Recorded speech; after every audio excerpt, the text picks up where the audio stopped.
Cake, like let's say you've been working less than a year with CakePHP. It's troll.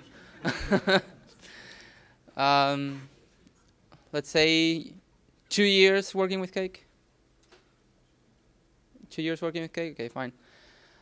Who has worked already with Cake 3? Oh, that's plenty. Okay, well, this is a question. Most of you here are first timers, so this is a question I ask every year, and everyone lies to me. So I want you to be honest. Would you consider yourself an advanced CakePHP user? Raise your hand. How do you measure that? Exactly. Uh, how many of you know the CakePHP IRC channel? Okay, those that didn't raise their hands are not advanced. That's one measure. Uh, how many of you have created their own plugin? Okay, those that didn't raise their hand, you cannot consider yourself advanced. Another question? How many of you have created a behavior? Okay, so I see the same amount of people raising their hand, usually.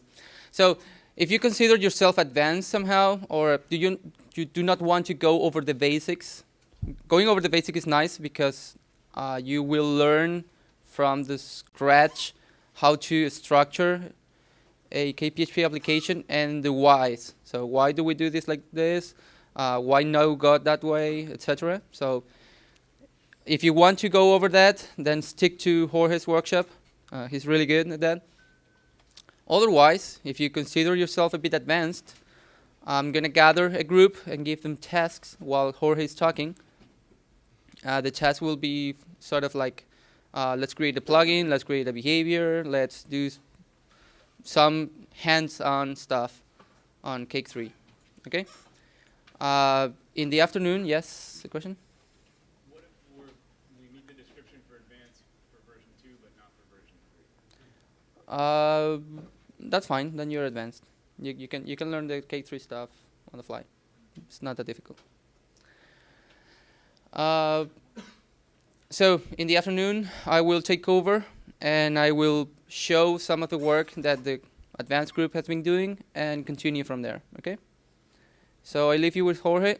Now, people that consider themselves actually advanced, raise your hands. Okay. I will ask you a favor. So the people that are like in that area, the last 2 rows, 3 rows, I guess, to move a bit more to the center.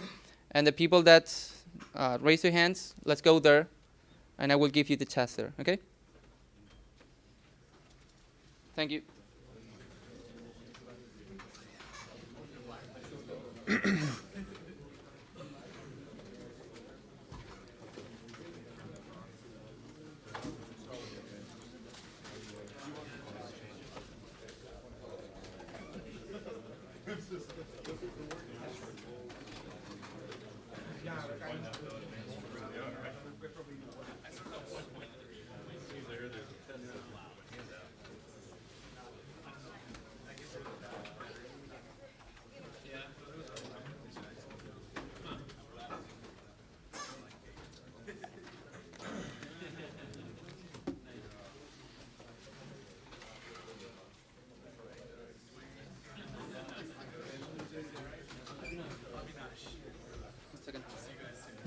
¿Quieres decirlo? Bueno. A couple stuff. People who smoke is not allowed to smoke in the courtyard. So if you want to go outside for smoke, then do it in front of a building, okay? Oh, if you consider yourself advanced and you don't have a machine set up already for working on advanced, then stick to Jorge and you will go to the basic of setting your machine.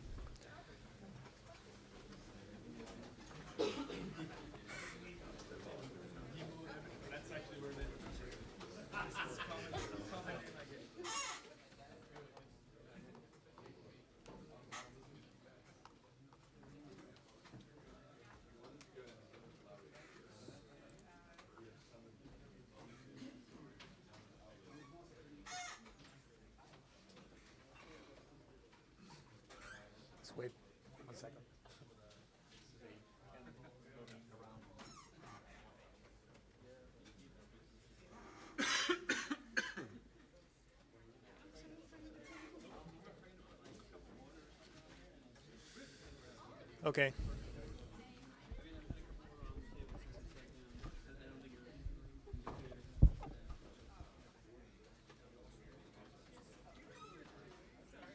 Okay. Hello, everybody.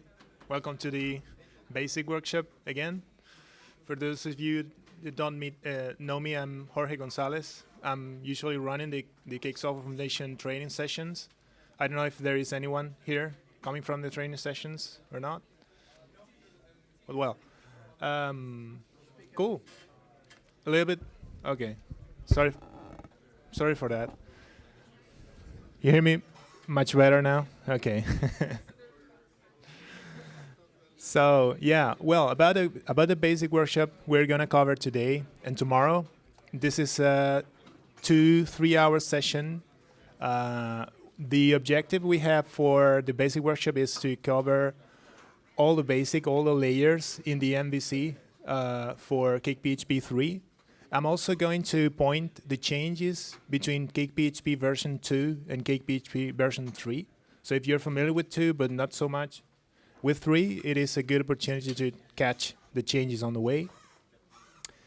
And I've sent you an email, I think, to every one of you about setting up a development environment. I understand most of you have their own or your own development environment, so I don't want to spend a lot of time here. I'm just covering everything using Azure. If you are interested in having your own disposable development environment for your own. So let's start building everything from scratch and going from there. We're gonna cover all the basics for the model layer, validation, the new query builder, tables, entities. Then we will switch to controllers, views, and do a couple examples. If we have the time at the end of the basic session tomorrow, we will cover some auth and custom auth, authenticate for it. And obviously, we will touch unit testing, at least for models, because it is important in case you didn't have the opportunity yet to start doing that. And that's it. So everybody has Wi-Fi. I understand the first. Well, if you have your own environment and you're using Vagrant or any other tool and you need to download something, start right away so we don't block the network for anybody else. Okay, so here's the link with the slides here and the code. So if you want to follow or you think my pace is too slow or too fast or whatever, just you can go there and grab everything. In the repo, there is a branch there called Basic with all the code we are gonna review today. There are a couple exercises and do-it-yourself slides today.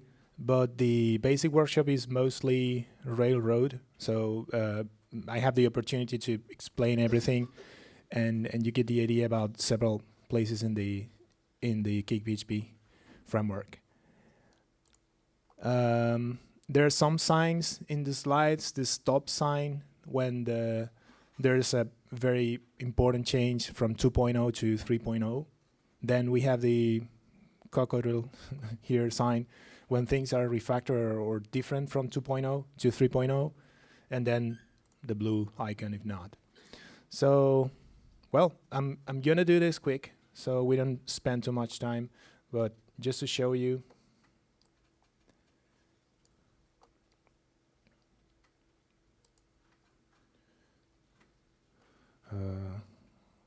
Here, okay. Gonna show you here from Azure. Okay, so setting up everything should be quick. If you don't have a development environment, we're gonna set up one real quick here. We're gonna use an Azure virtual machine. There are other providers there as well, but I thought it was interesting using Azure for that. Okay, so let's create a new one.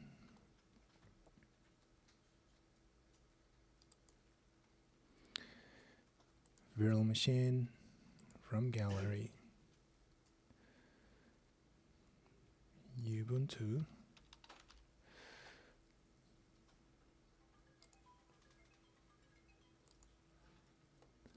Okay.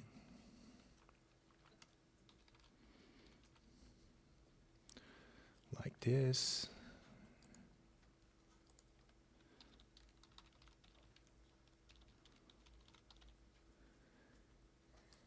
Okay, we are gonna set up a password. It's obviously more secure to use a SSH key in this case, but this will be an example only. Oh. That.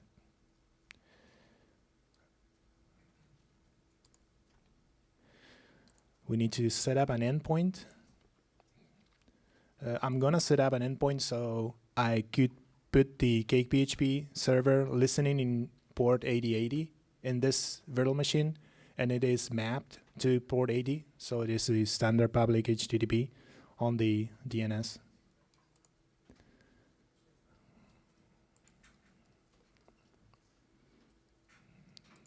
Whatever. Okay. Okay, so once you have the virtual machine, you just need to set up everything there. For the workshop today, we only need PHP 5 and a couple extensions needed for CakePHP itself. You can check that in the requirements, installation requirements in the CakePHP book. I prepared a quick curl bash script here to set up everything right away. Let me check that.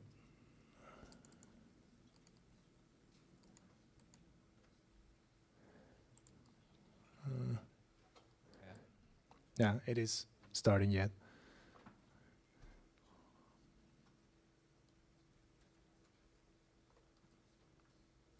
Anyone still does not have a development environment? Everybody has one. You don't? Okay, so you're following the instructions now? Okay.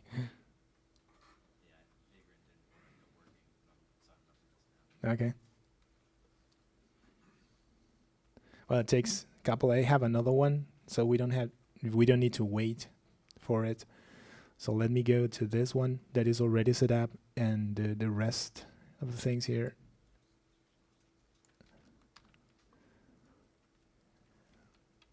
Say we SSH to the public IP.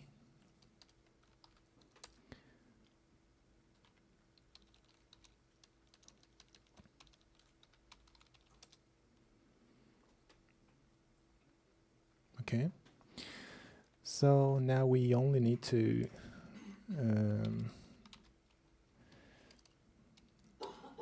delete whatever and get this. If you take a look at the script, it is super easy.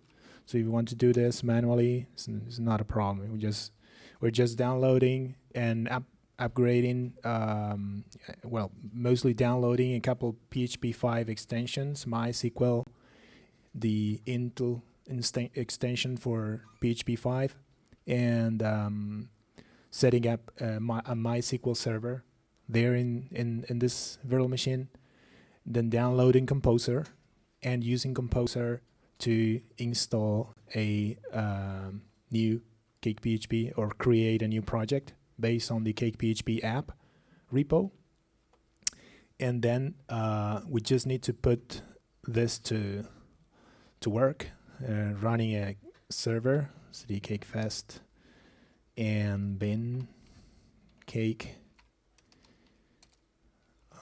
server host, and use the private IP, the internal IP address we have here, and port 8080. That is the port we set up as an endpoint.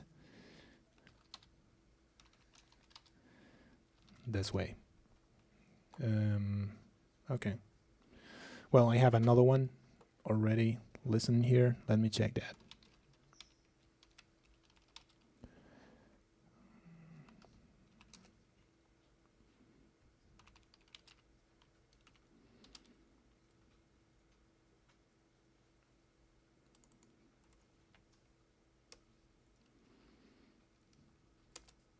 Okay, so that's it. For today, we are not dealing with a web server or anything like that. We are not gonna configure anything else. Just using the built-in PHP server or web server that we could run it using the Cake console and put it to listen on the 8080 port. So it is mapped from port 80 to port 8080. So we should be able to get this home or welcome screen from here right away. Okay. So everybody got this page already? Maybe you know. Okay. Okay, no problem. Okay, I'm just using this to show you how to set up everything on Azure. I have my own server working here locally. It is exactly the same, like this, the workshop.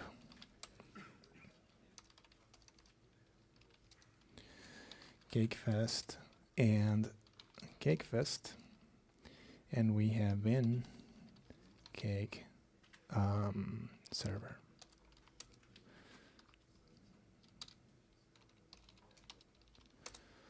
Okay, so we have this working on localhost 8080.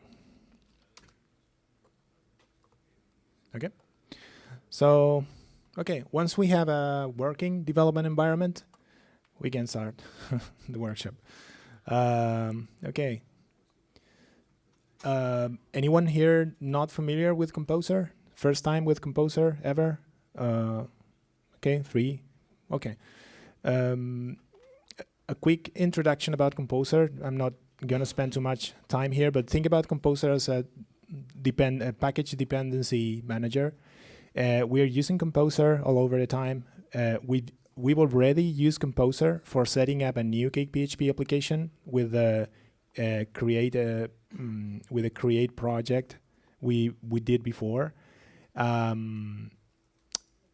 Basically, about Composer, you have a JSON configuration file present per project here.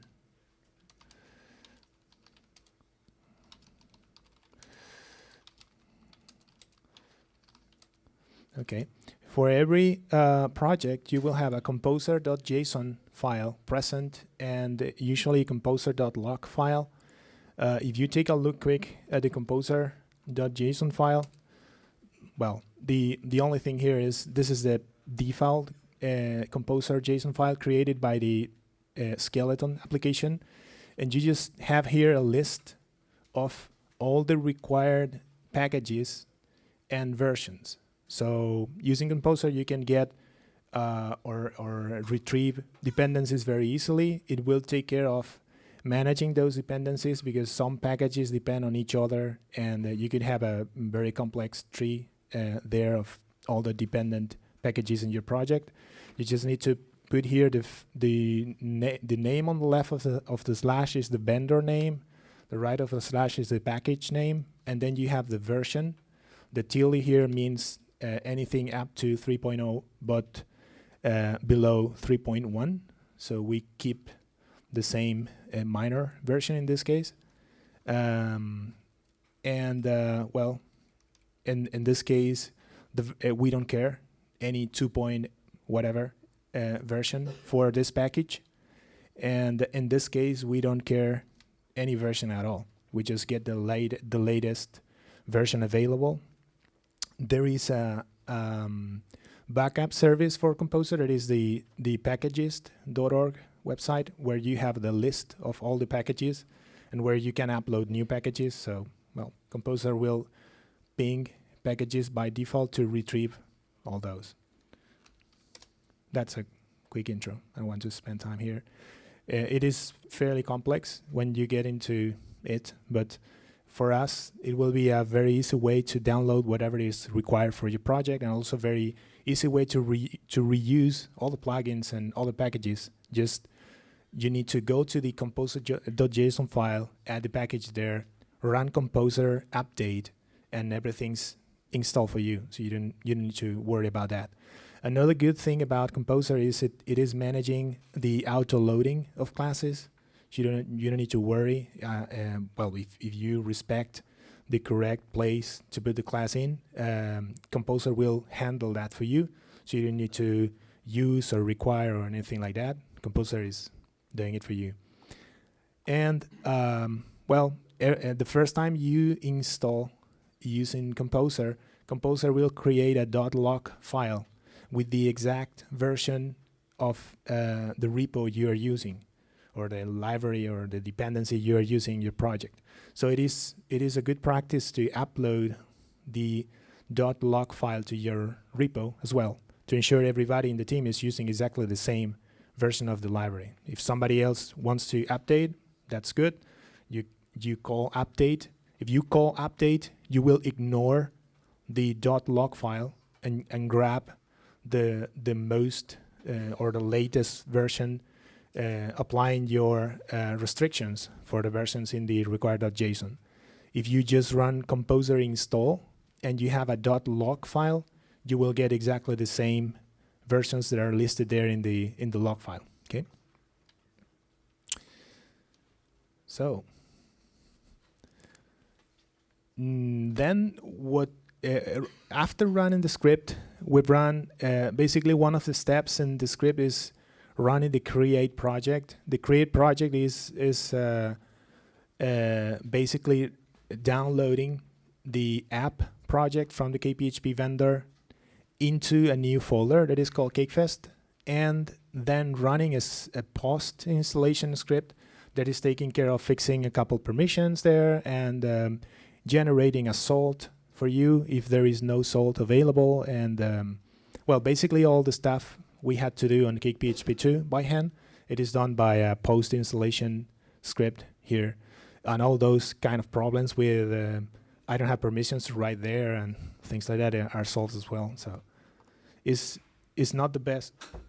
Sorry, it's not the best way to manage a production server, because you are giving just too wide permissions on the TMP folder. But if you are in production server and you're using files for storing cache or logs, then you're wrong. So it's not a problem at all. For development, it's right. So about the folder structure, we take a look here. Well, let me show you this instead.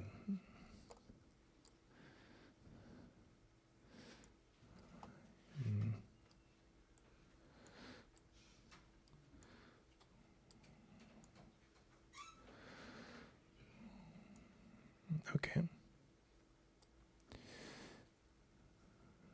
Okay.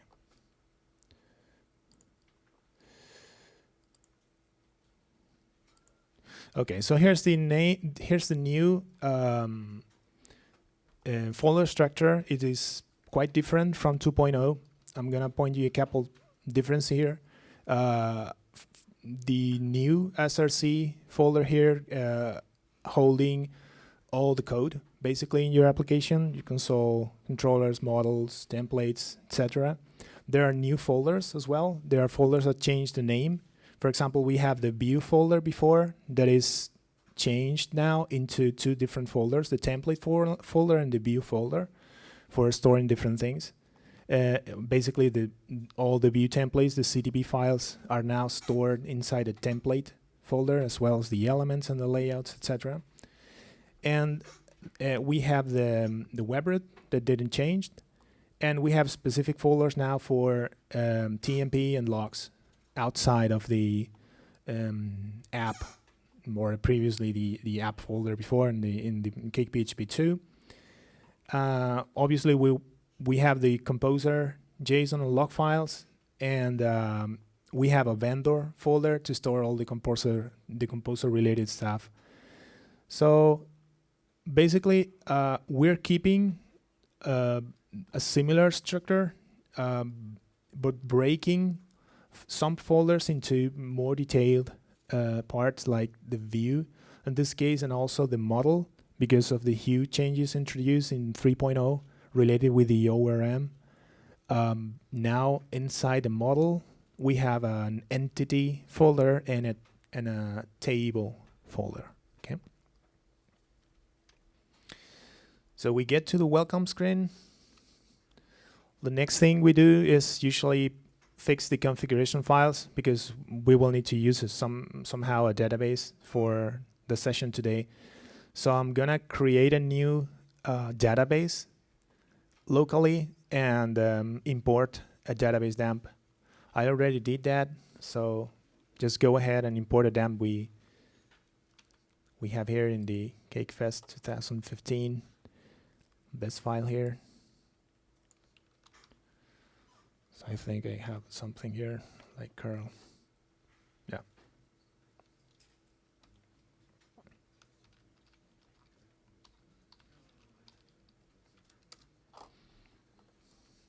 Okay. So this database we're gonna use is obviously an example or a test database. Oh, let me check that first. The first thing, after creating the database and after importing the database dump, the next step will be configure CakePHP to connect to the new database we just did. And related with that, let's talk a bit about the config files, because this has changed from 2.0 as well. We still have a bootstrap.php file. We have paths.php, autoload.php, bootstrap, CLI.php, routes, and the app.php. Basically, all the config files from 2.0, email.php, database.php, and core.php are now into app.php. So we have like everything packed inside. And then we have a bootstrap.php for all the plugin stuff and all the configurations. And paths, autoload. Well, autoload obviously is not part of the framework. It is coming from Composer itself, but I'm adding it here because it is more or less a configuration as well for your project. And then we have Bootstrap CLI, that it gets loaded only when you're running a CLI application, when you're running a console, for example. This is useful for setting up a default hostname or anything you need to enable or disable some plugins, maybe because you don't need it from CLI, things like that. So if we take a look at the app.php file, site config at app.php, we have here a couple configurations we should update. Mostly, well, we have a debug here that should be always false ever in production environments. Keep in mind, debug true will give a lot of information about where and how something is breaking. So it's bad to have it true on production because others will get that information against you. Then we have a couple configurations about default paths for locating CSS files, the security salt. Then we have the cache configuration where we're going to use file cache for today. And then we have the email transport. I usually change this by default always when working on local projects. I don't know if you have this kind of issue. I have it before, like setting up an application, a real application and a real dump, and wandering around, clicking around in the application and sending real emails because you're generating events, maybe creating things or deleting things, and the emails get to the real user. That's not good at all. So I always try to change this to debug for local applications. And here's the place where you can configure the database you just created. We have a default configuration, and we have a test connection configuration, and the default and the test will be switched automatically by CakePHP when you run unit tests. Okay, we're gonna cover unit testing tomorrow, and we're gonna use this test configuration. So configure both right away. In my case, I'm using root and root, the name of the database, and that's it, and the host. Okay, if you have problems with this, just let me know. I don't think you will have, just to go over all the steps to fully configure the application. Okay, so when we have the database configured, we should see some check here, like CakePHP is able to connect to the database. If you don't see the green check, possibly you are missing some PHP MySQL library, the password is not right, the host is wrong, whatever. Okay, so I'm sure this check is working. Good. So what's the sample application we're gonna use for today and tomorrow? It is basically an application about questions. There are users and administrators, and the users may create questions with a yes/no answer. Okay. There will be admins representing a party, and users and admins will answer those questions like yes or no. It will be a Boolean flag. Okay. So the objective here will be allow the users to match their own answers against all the parts. As a user, will be great to have one of these. Nobody will answer, I guess, but the parties will not say true or false to any question, but that's another thing. So this is our sample application. Basically, we just imported the local database temp, and this is the schema we're using today. So when building the database schema, we are following the CakePHP conventions for the database. If you take a look at the tables here defined, you will see there is an ID column on the tables that is the primary key of the column by convention. The type is integer alphanumeric in this example, but you could use UUIDs as well.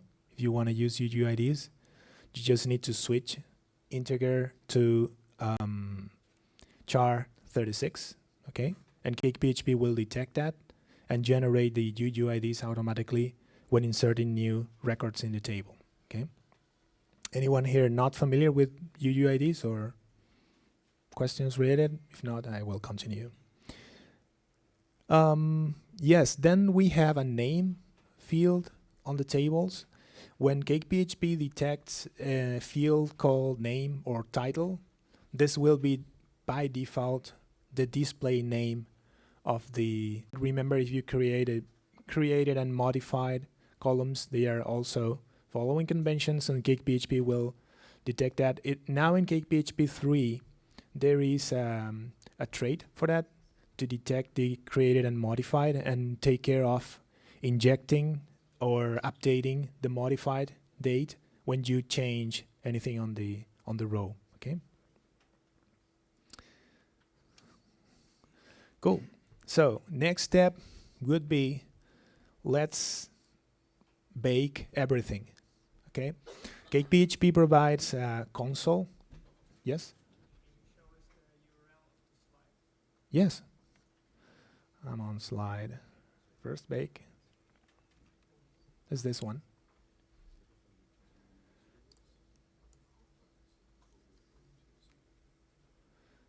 Here's the code. And here's the PDF with the slides for today.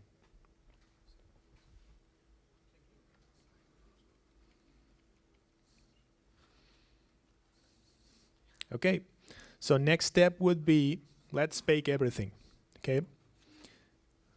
Gonna use this, copy that, and bake it.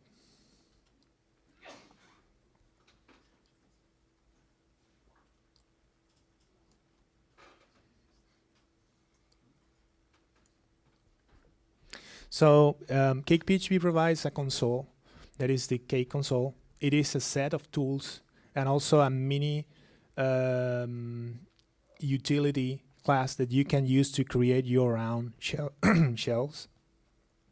And one of the shells provided is the bake shell that you can use to basically detect and create new code following the CakePHP conventions. And for example, for bake, you are going to the database, reading the database structure, and generating.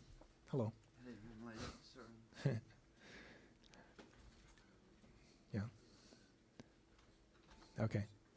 So you're you're getting the database, and based on the database schema, generating files to implement a CRUD for those tables. This is what we just done here. So this is the list of all the files we've just created. If you take a look here, now we have a lot of controllers built.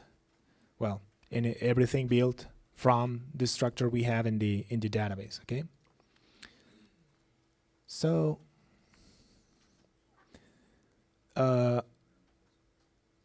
once we've generated the CRUD based on the database tables, we will have available basic CRUD interface like this one, for example, for questions.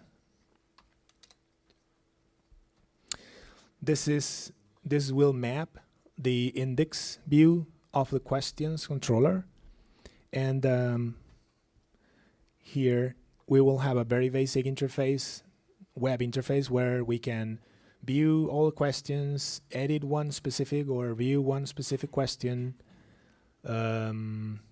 get all the related answers for a specific question, edit the question, okay, and delete the question or jump to anything related, like creating a new election.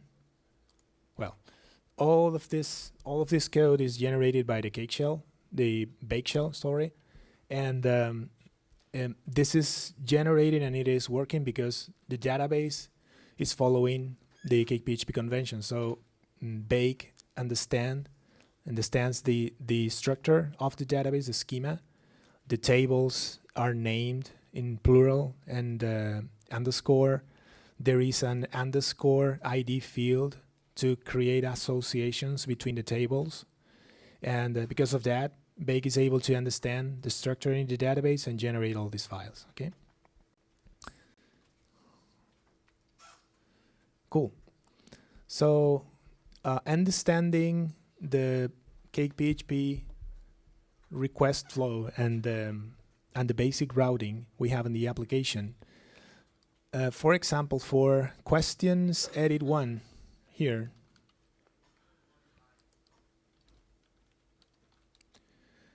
well, there is no one, possibly a 2. Okay.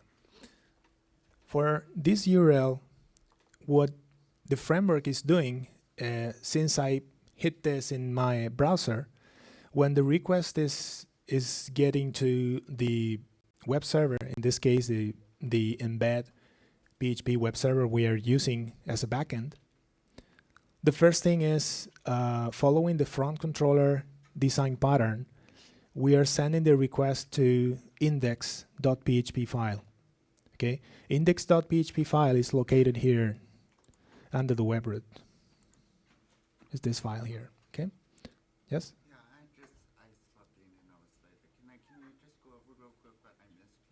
Yes, if I'm gonna show you here the slide. Just take note of this. This slide has the code URL and the slides. So if you can take note of the slides and get quickly into. What's the wireless password? You should have one. I don't know if. Oh yeah. Right here. All right. Yeah. Cool. Let me know later, and I'll show you again the slide with the URL. I'll talk to you after class. Yeah, no problem. Yes, we have a break in 2 hours, and we can just do it. Okay, so talking about the request, we have this index.php covering the front control design pattern. One of the first things we are gonna do is bootstrapping the CakePHP application, read all the configs, process all the config files, then parse the route.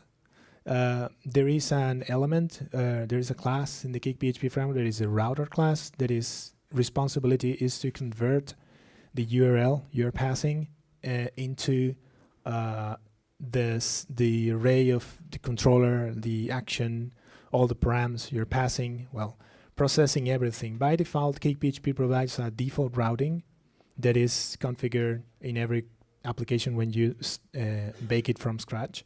And the basic routing is going to understand the first parameter here on green as the controller name, the second parameter here as the action name. The controller is plural. Here the action is matching exactly the name of the action in the controller.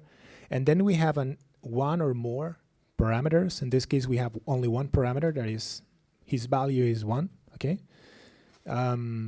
Those parameters will be matched and passed to the action in the same order, okay? So after parsing the route, we're gonna load and initialize the controller. Basically, we are gonna use questions controller because this is the name we pass on the URL, and lazy init the controller resources, including the tables, mostly the tables in this example. Okay. Keep in mind, this is in CakePHP 3. We don't have a model class anymore. We have tables and we have entities. So, for example, in CakePHP 2, we have a reference to the associated model in the controller class, and now we have a reference to the associated table. This is done automatically if you have a table that has the same name as the controller, and you initialize a controller by default. CakePHP will pick the table as well. Initialize a table and put a reference at the controller level. So these questions will have a reference to the questions table. Okay.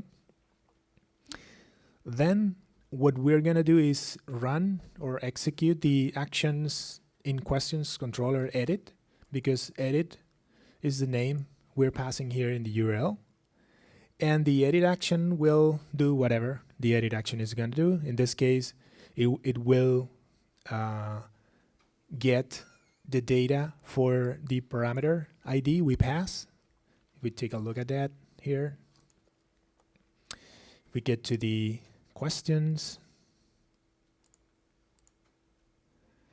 controller, questions controller.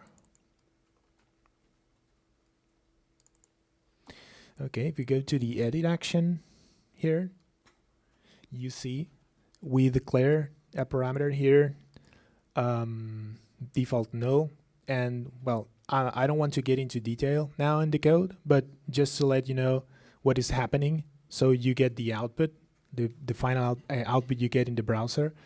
We are getting from the questions table the entity associated with the specific ID we pass as a parameter. Then we check the request object if we are posting or patching or putting something, or I mean the request method is one of those. We run this logic. This logic basically will take care of updating the current question in the database. If we are not, we are just retrieving the list of users, elections, and tags, because we are creating a new question and we need to populate all those drop-downs the same way we did in CakePHP 2. But in this case, you see the syntax is very different. We will go over that later today. Okay. Last thing is the same as we did in CakePHP 2. We use set in the controller level to send some variables to the view. And then following conventions, CakePHP by default will use a specific view file that is located inside template, name of the controller, and name of the view. So this is the view we're gonna use to render whatever here. Okay.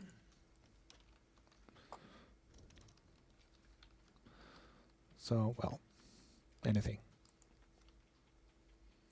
Okay. So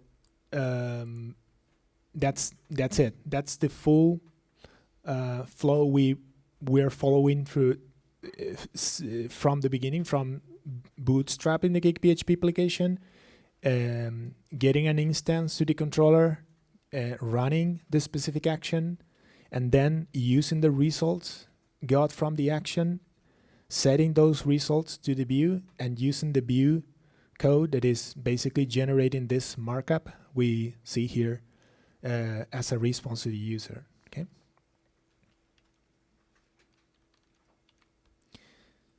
Okay. So we're going over the three layers: the model layer, the view, and the controller and the view layer in this order today. Introducing the model layer, this is one of the biggest changes from 2.0 to 3.0. And well, the model layer in CakePHP is a place to put all your business logic. Possibly when you're building a new feature and you don't know exactly where you should be, which file you should be using for writing the code, the first option should be always the model layer, someplace in the model.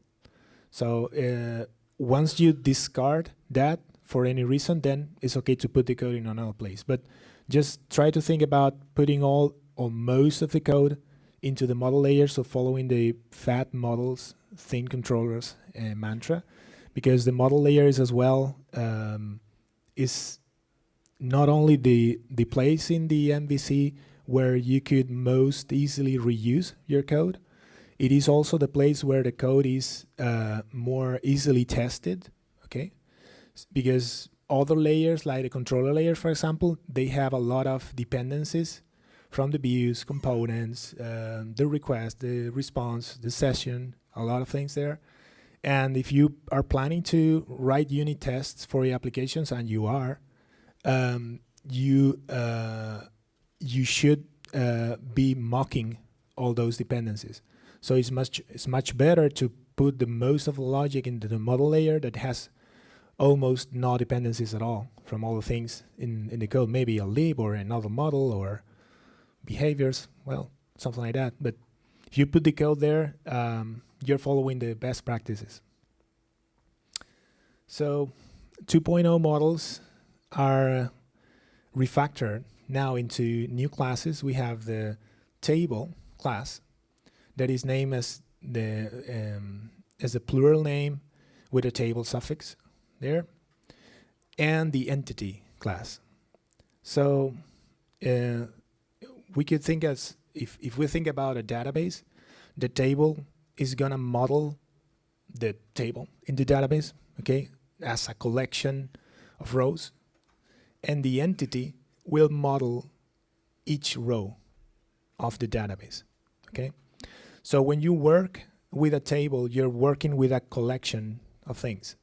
When you work with an entity, you work with one row, one specific row in the database. This is one of the most important changes. Now we have an entity.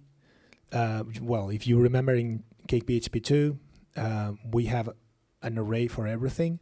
So we have an alias for the model, and then an array with all the results there inside. Now, instead of having an array of things, we will have arrays as well, but each row will be modeled as an entity. Okay. Okay, and one of the changes here as well is we have a new thing available in the model layer, that is the query builder. That is the class whose responsibility is to provide us or help us generating complex queries. We're gonna cover simple query building today, very, very simple. And Jose, later today and tomorrow, will completely blow your head off working with the ORM, with the new ORM. So that's it. If we take a look at the baked tables, we go here.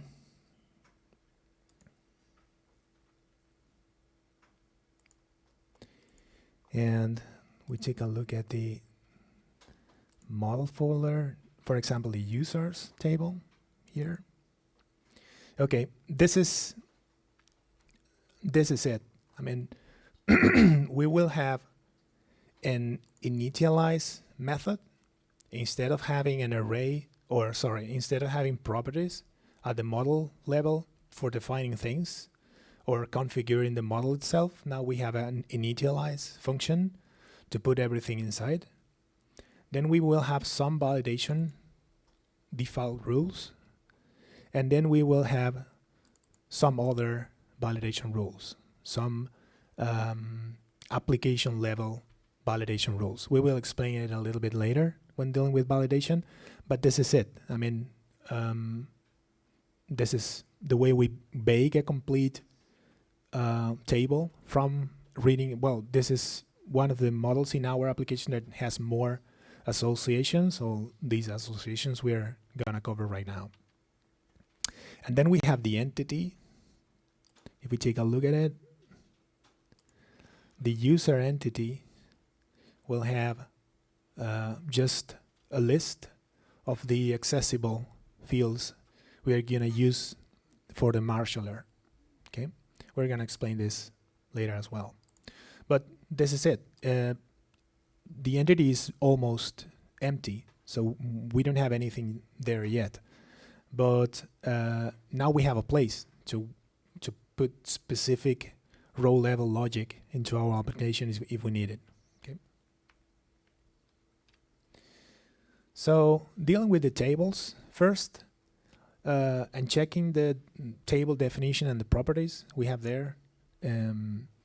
Well, we are gonna extend from the ORM table class, and we will have several methods. Here on the left is the old property in CakePHP 2.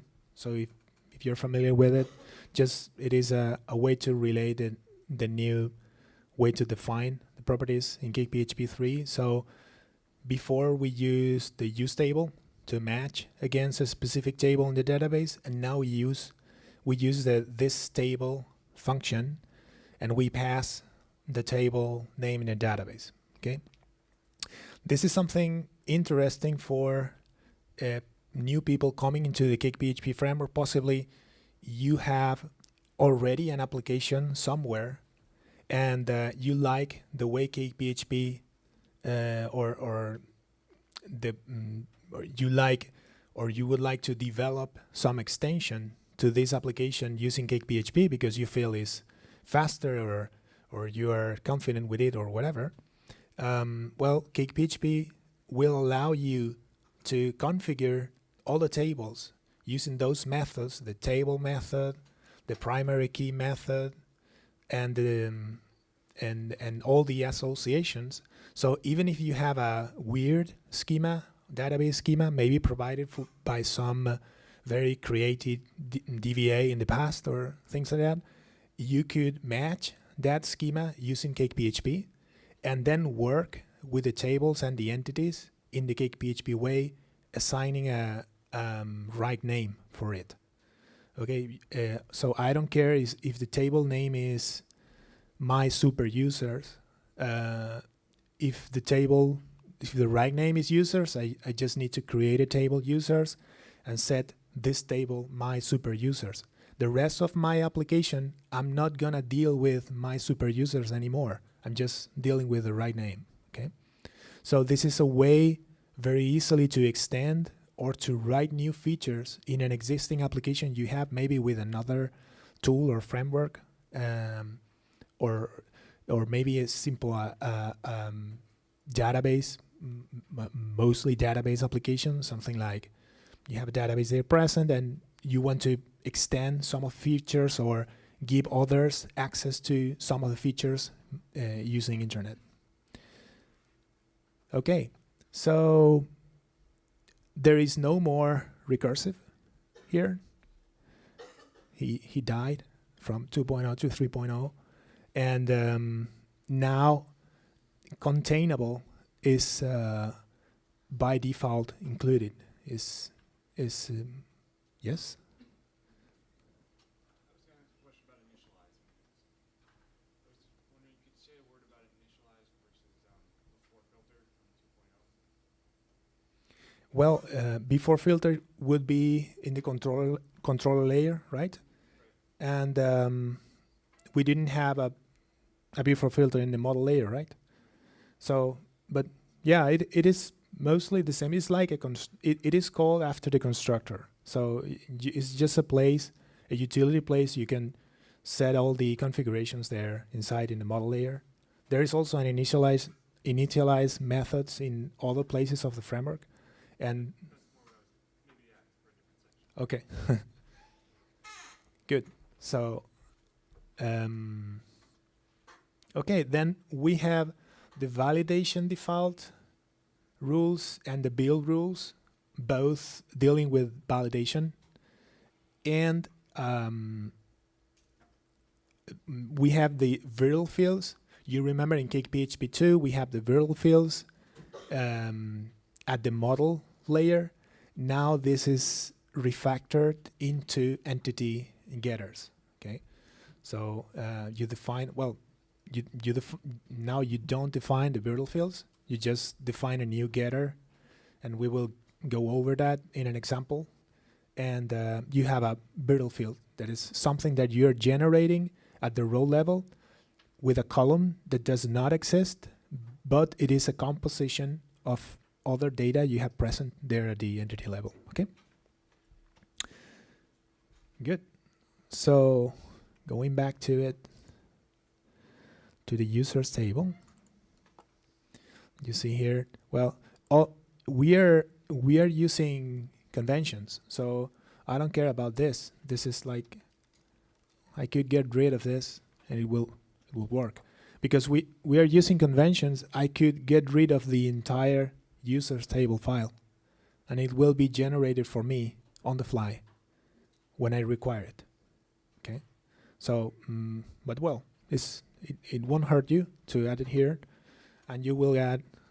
Yeah. What if you have a table that has a different naming convention than the one that CakePHP use, and then you say rename the table as the same way as you did there as users?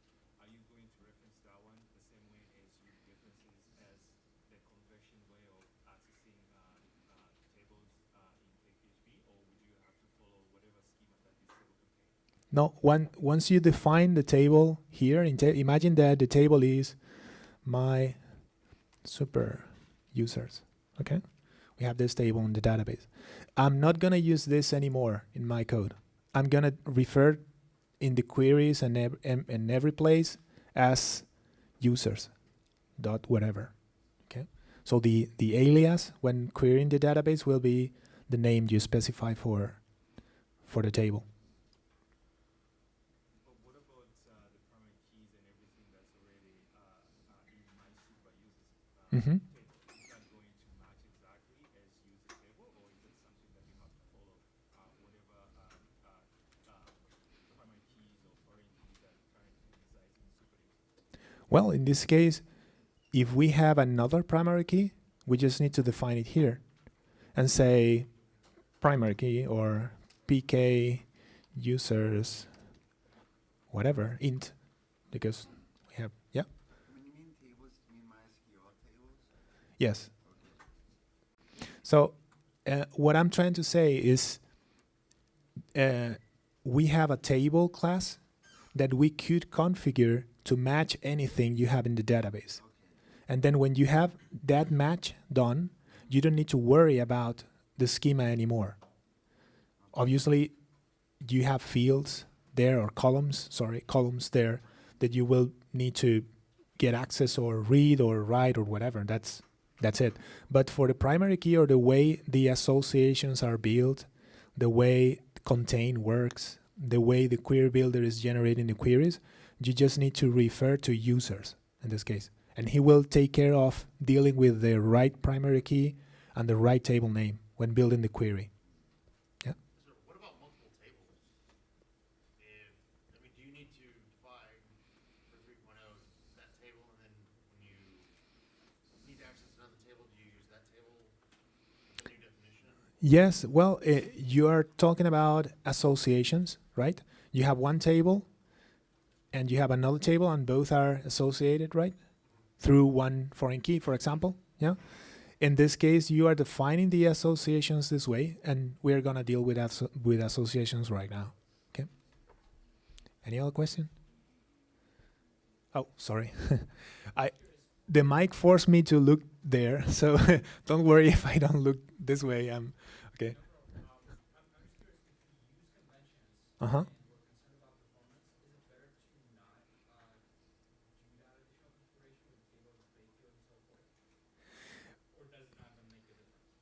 Well, yes. I mean, you will get the right, but I mean, if you put the configuration here, you will be more performant because you are not guessing the name of it. You don't need to process or inflect the name of the model or the entity or whatever to get whatever you're looking for. But I don't think it is a big gain in this case. So because we are baking it and it is already there, it's fine. Okay. All questions? No? Okay. Yeah.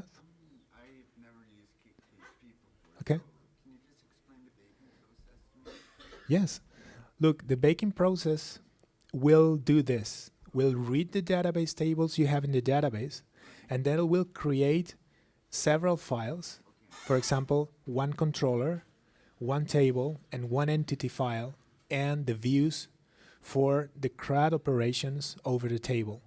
So if you have, for example, in this case, we have a, let me undo this. We have a users table. Okay, first, let me show you the slides so you can read from the beginning. Here, you have the slides here. Yeah, no worries. Also, you get the email I sent you with the code. I got that a couple days ago. Oh, okay.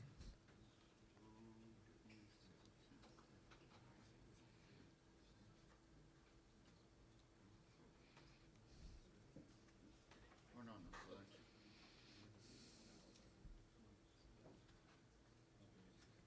I got lost in the subway on the way here. Oh, okay. You're not the only one. It's confusing. Yeah.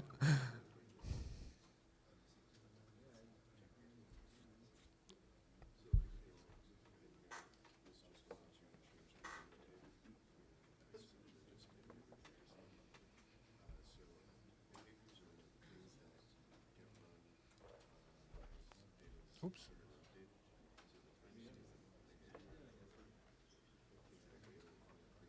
Something happened here.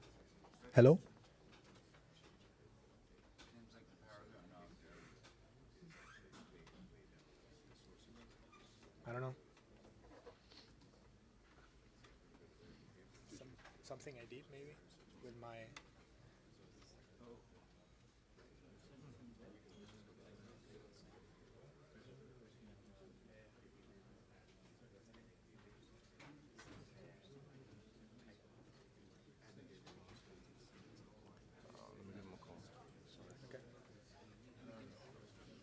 Okay.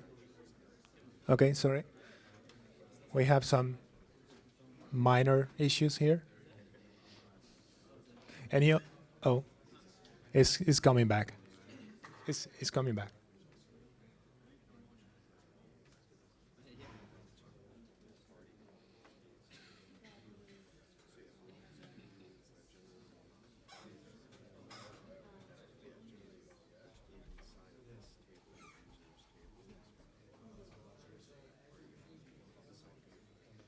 Says calibrate.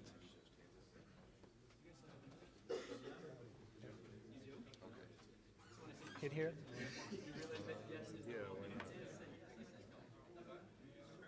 Probably a good time for a break anyway. Touch the plus symbol. Okay, I think it is gonna work.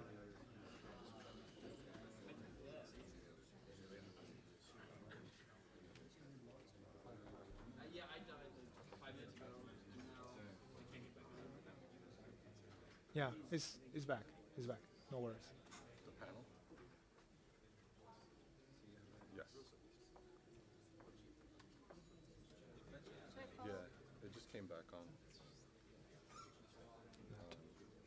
Okay. Okay. No. The screen is off. Yeah, the projector screen.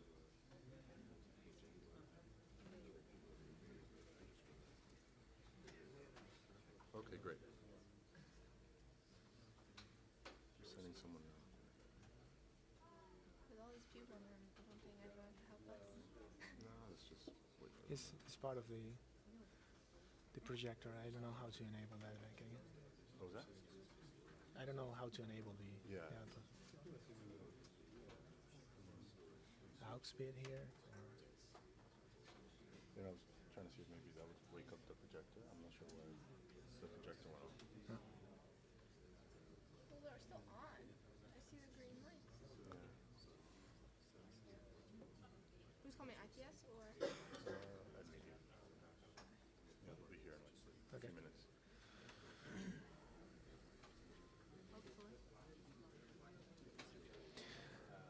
Okay, we'll need a couple minutes to realign the projector here to make it work. Sorry for that.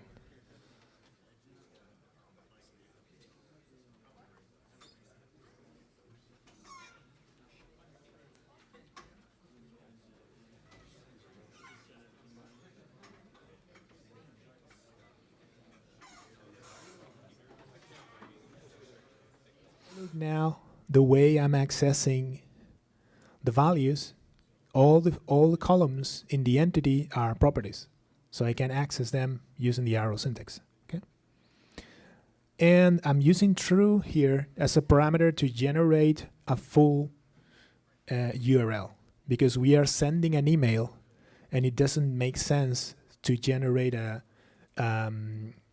local or a partial URL because we don't understand where is that place. So we need to put the full protocol,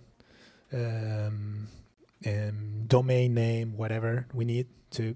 So another one getting the email can click there and access the real site. Okay. And then we are using a class that is the debugger class, just for the sake of today. We're using the debugger class, the log function that will, yes? Hey, yes, go ahead. So when you create these, how do you, since the constructor's been kind of hijacked to prevent, how would you inject email, logger, router for testing purposes? For testing purposes, we are not injecting it right now. We are using new. And this is bad, of course. Well, the way I do it, and we have that as an example for the testing later, is but just let it. I'm usually never. Well, the good practice is don't use new on your code because So one thing or one method you could use is to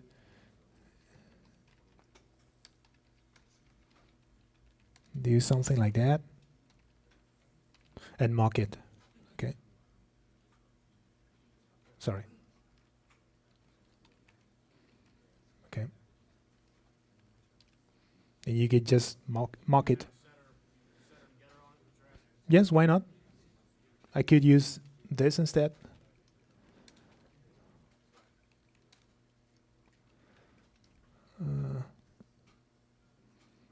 This email, yes. Well, it doesn't matter to. No, it doesn't make sense too much, but you get the idea. Yeah, yeah. Dependency injection. You could use the constructor. You could use a public, or a setter and getter and protected or private, whatever whatever you feel best. So we can't use the constructor on the table level? No, because the constructor is called automatically. You could use the constructor here. You could define a constructor because it is a PHP class, so you can do that. But I would instead say that, well, for me at least, it's easier to define a protected method and mock it, because you end up mocking almost anything very easily when testing. So.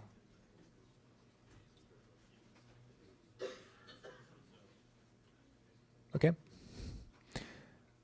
Cool. So now we have something here. We have an after save callback. So the after save callback at the table level will be executed every time we save. Okay. So if we define this and we go to the application and save a new answer, it is an answer? Yeah.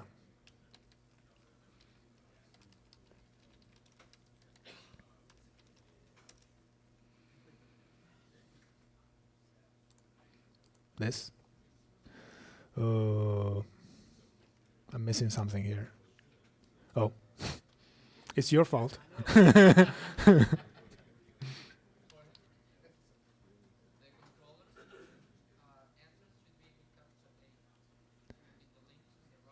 Oh yeah, you're right. Yeah, thank you.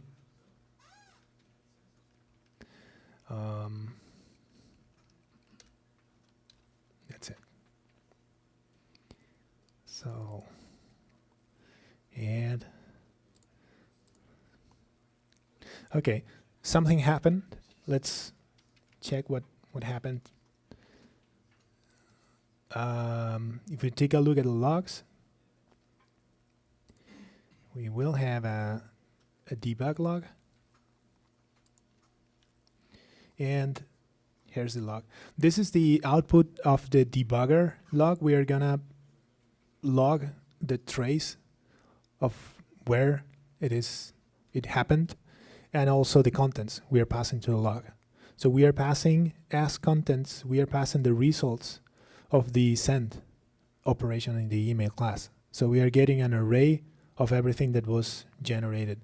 And we have this subject, we have a new answer, and then we have the right link here to click and go to the answer we just generated, that is number 7. Okay. Well, obviously something like that does not make many sense, or it's not very useful sometimes, but at least as an example, you have an idea on how to build an after save callback, how to use the email class for sending very quick emails without any template or anything. And then we have discussed as well the debugger class inside the error package and or namespace. And there are a lot of other tools there in the debugger class that are very, very useful. But I tend to use a trace instead of log, because you don't know where did you put that line. If you are logging something on a file, and it's something useful. Okay. Cool. Yes, we will be improving the example later, and there is another note here just to point that out.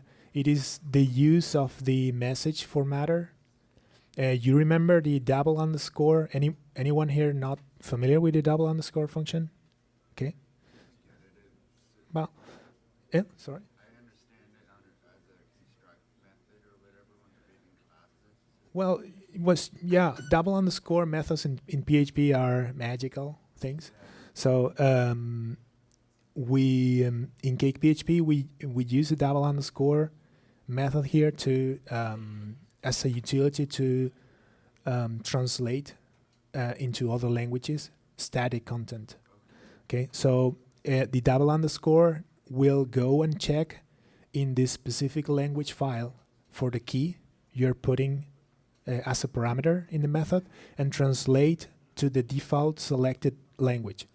Usually the default is English. So if you have a translate a PO file translating keys into English, another PO file translating keys into German or Spanish or whatever, then you just need to switch the selected language, and you will see the translated contents instead of the original ones. Okay, if you're using English as default, you don't need to. Well, if you don't find the translation, the key translated, you just use whatever you put inside the double underscore function. Okay, so you could use the English as the default. And well, the syntax has changed. If you remember, the previous syntax used the percentage %s or percentage %i or whatever to replace the variables inside, and now we are using the message formatter to replace and use the integer with the position of the parameter we are passing. In this case, we are only passing one parameter, that is the URL we are generating. So the placeholder would be 0. Okay. If we have 2, then we could use 0, 1, anything we need to generate the translation. Also, keep in mind there are a couple powerful features related with translating strings, like translating the singular and the plural form, translating related to a specific domain or plugin. Well, all the things you could check there in the translations, in the internationalization part of the CakePHP framework, to understand how to deal with complex applications that will require you to split the translation of the static parts of the application in this way. Okay. Cool. So let's get into associations very quickly, because you are possibly already aware of this and I don't want to bore you to death.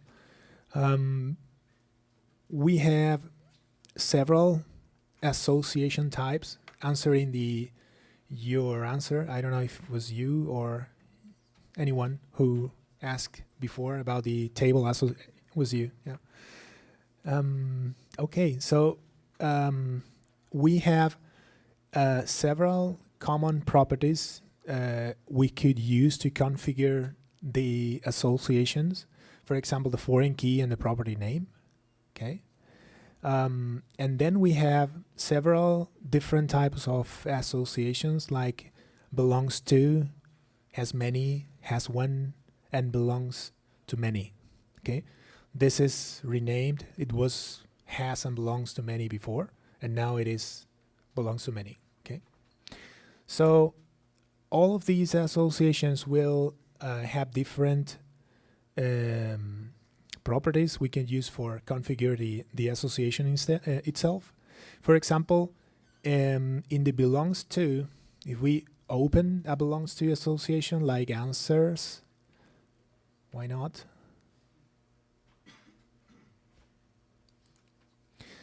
This is the way the association is defined. We use the initialize method to define all the associations instead. And we have here belongs to define a belongs to association. Okay, belongs to users, belongs to questions. This is the same we already discussed about putting the foreign key here. We don't need to put a foreign key because we are following conventions, and the foreign key will be the singular name of the table underscore ID always by convention. But if it won't hurt us, so let's leave it there. And we can define a join type for the specific association. In this case, this code is generated by Bake because the foreign key is not null. we need to have a user and a question associated to the answer. Okay.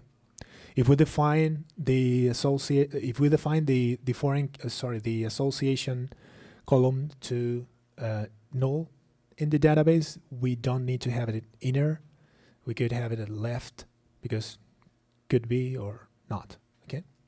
So we can define this as a configuration for the belongs to association. And then we have the has many. For example, user has many questions. Let me open users, or let me open questions. So if we open questions, we have a has many answers. Okay. So one of the properties of the has many is dependent. Okay.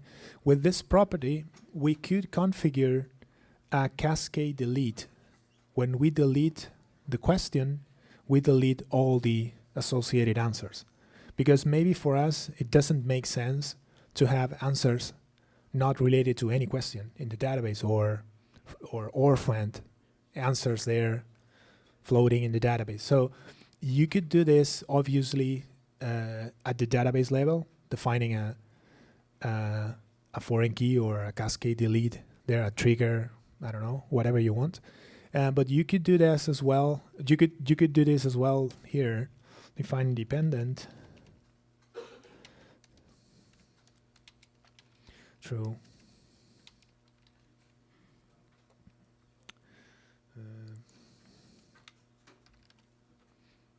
Okay. So every time we use CakePHP to delete the specific row, we will check also all the associated answers and deleted them too.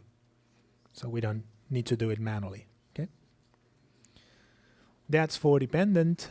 Then we have a sort, we have conditions, we could define several things there at the association level.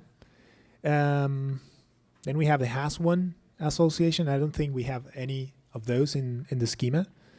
Well, no, I think we have one. The party has one admin. In this case, it is also a null condition as well, because we just have one of these in the a unique condition in this case. And then we have the belongs to many, like tags belongs to many questions. In this case, we have an additional table that is the question tags. So we need to define a couple more things there, like what are going to be the foreign keys to define both sides of the association in the intermediate table. Okay, this is done using target foreign key, join table, and conditions. Okay, so the next do-it-yourself of today is to write a custom association for detecting all the questions with a short title at the users table. Imagine that we have in the application, we want to have a specific association to work with the questions who has a short title for any reason.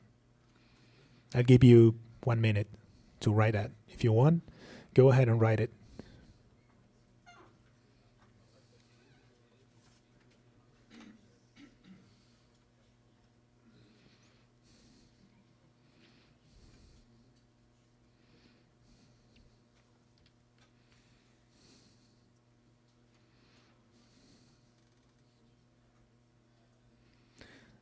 So where should we put the association?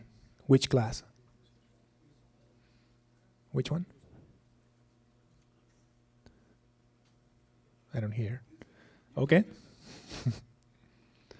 So let's go to users.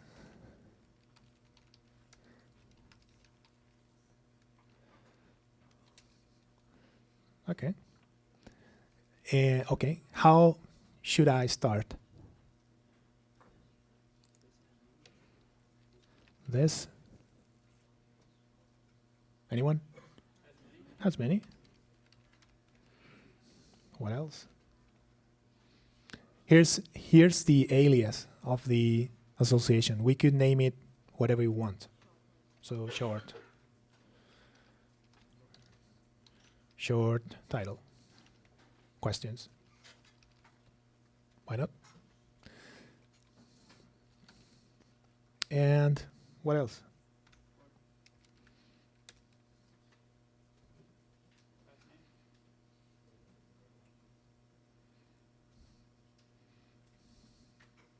Anyone? Okay. Sorry? Oh yeah, we can copy that.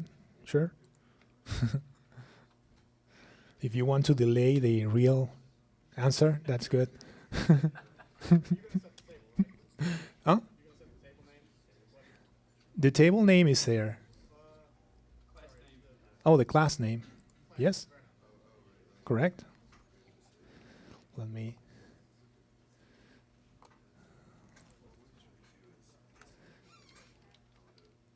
So we write a class name, and the class name should be questions, right? So we are telling the framework that we are gonna build on top an association on top of the questions table. So users has many questions somehow in a way we're gonna define right now. How could we define that? Conditions.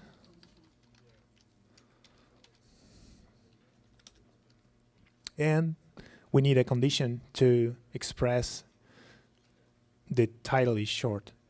Let's define short as less than 5 characters, for example. Well, we could do this. We could do this right, or the way I'm gonna do it right now. So you're gonna learn more about expressions later today with Jose, because he will teach you how to, or tell you how to work with expressions at the database level. I'm just gonna write the SQL here now. Okay.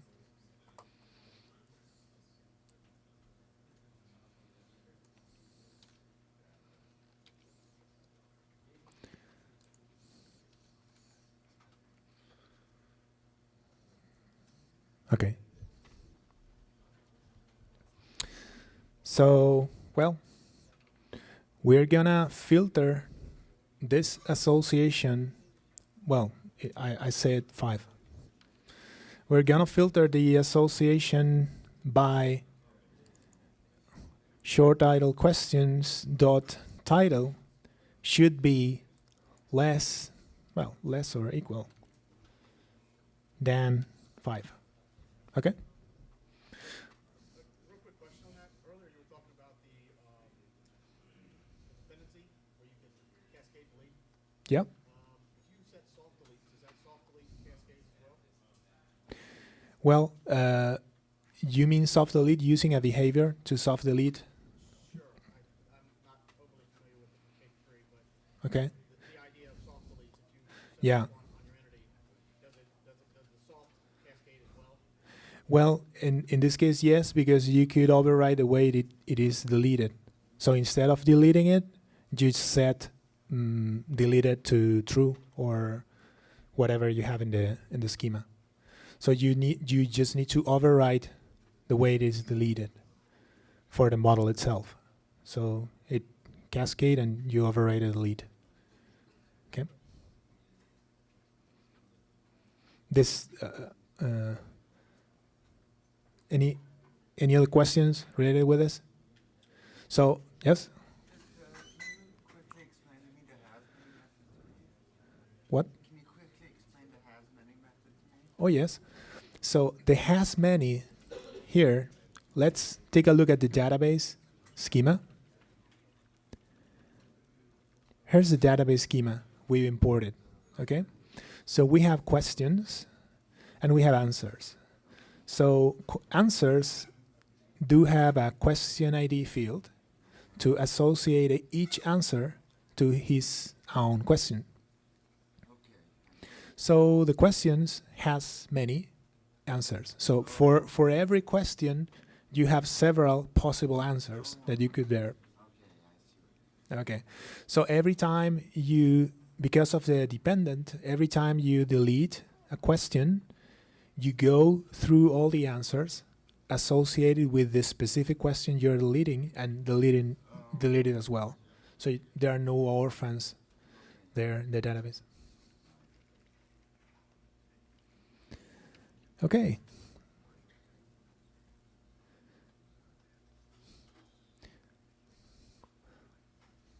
So something like that, right? How could we? Well, this is how could we check this? Because you remember now there is no recursive, so we are not retrieving everything when we get from the database. Well, to test or to check this real quick, we could go to the controller, in this case the user's controller,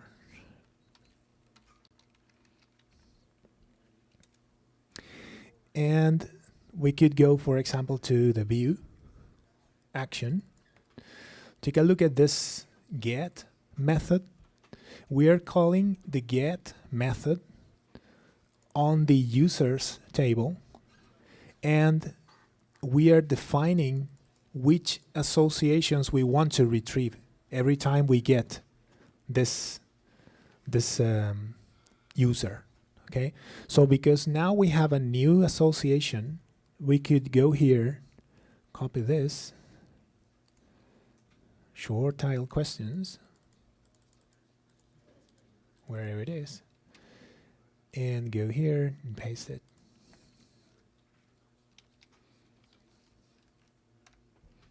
Okay. Good.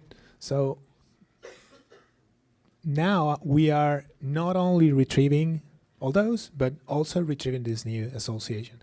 So this example is here because I want you to understand that the way CakePHP defines associations is not exactly, or could not be exactly one-to-one to whatever you have in the database. You could define, you could define associations in a way it is good or it is useful for your application based on logical conditions or grouping or any other thing you think is related to your domain in the application you are defining, using conditions or using any other property in the association itself. So then when you manage that and you retrieve the data, you have the right data there for you. Yes? I'm curious about doing that with something that's not stored in the database, like something that's static, like a config type thing. Is that possible also to create an association with something that's not a database table at all? Well, I know there was some progress on working with known relational databases. Jose was on that, but I don't think this is the way this works. I mean, the associations in the ORM are there to express an association between tables by the R of the ORM. So if you want to extend that and do something else, I don't know if this was exactly the thing they were going to do in the advanced workshop. Jose?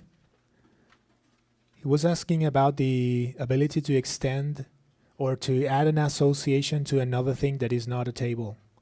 I don't know if that's related with the thing you were doing today.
Okay. So yeah, that's for a custom association. Then we're gonna talk a little bit about validation as well, because there are significant differences between 2.0 and 3.0. Basically now there are two levels or two types of validation. We have the validator level, or the validation default, or validation anything you want to put in a class level. This first level is dealing with the data that is coming from the user land, and it usually covers simple validations or validations you could do based on the input you're getting from the outside. Okay, and then we have the rules checker and the build rules method in the table level. And in this validation level, you usually hit the database and also check for domain level or more complex rules that you want to validate based on whatever business rule you have in your application. So for example, if you want to validate if an email is in a correct email format, right? Or if a URL is in a correct URL format, you could do that at the validator level in the validation default. If you want to check if adding a new user does not hit a limit you have of users per account, you could do that at the rules checker. Okay. And then you have the ability to define any custom validation. We can now easily define validation methods using or callables or just an inline function there in the validation rule definition. We're going to cover an example right now. So about the validation, we have by default a method that is validation default at the table level. And we can use the Fluent interface to define what should be there or what rules should be matched before we understand the data is valid. Okay, this validation is done every time we call a new entity or patch entity.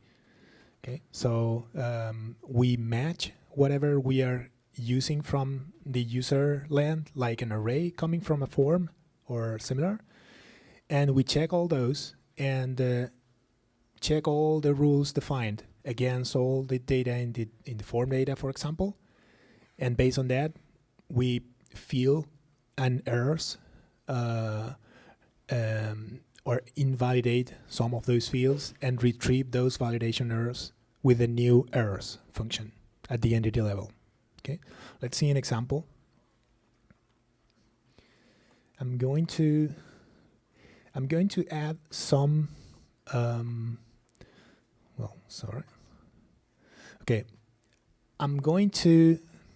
sorry for that. There are a lot of built-in validation rules as we had in 2.0 that are still available, like for example decimal, natural number, URL, email, in list, whatever. Okay, so every time we define the validation rule using add, we pass the name of the field we're gonna validate, and then we pass an alias to the rule and some options. For example, the rule key will hold an array with the rule name and the parameters. For example, if we are validating a max length, we could have rule name max length and then as a parameter 8, because this 8 is gonna be passed to the max length validation rule to check that against the field we're trying to validate. So based on this, there is a do-it-yourself here. I'm gonna do this first one quick and let you work on the second validation rule for a couple minutes. So the first one is, let's add a new validation rule for checking passwords, and we want to check at least 4 characters.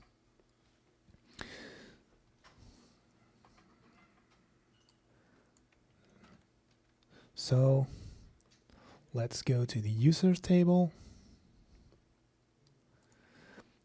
and we have a validation default.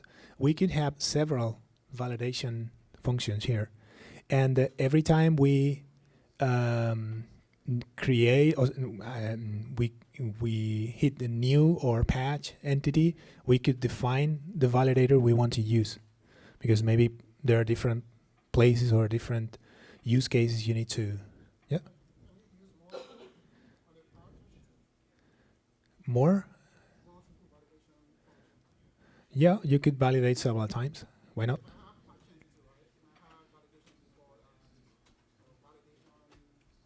One validation, 2, yeah.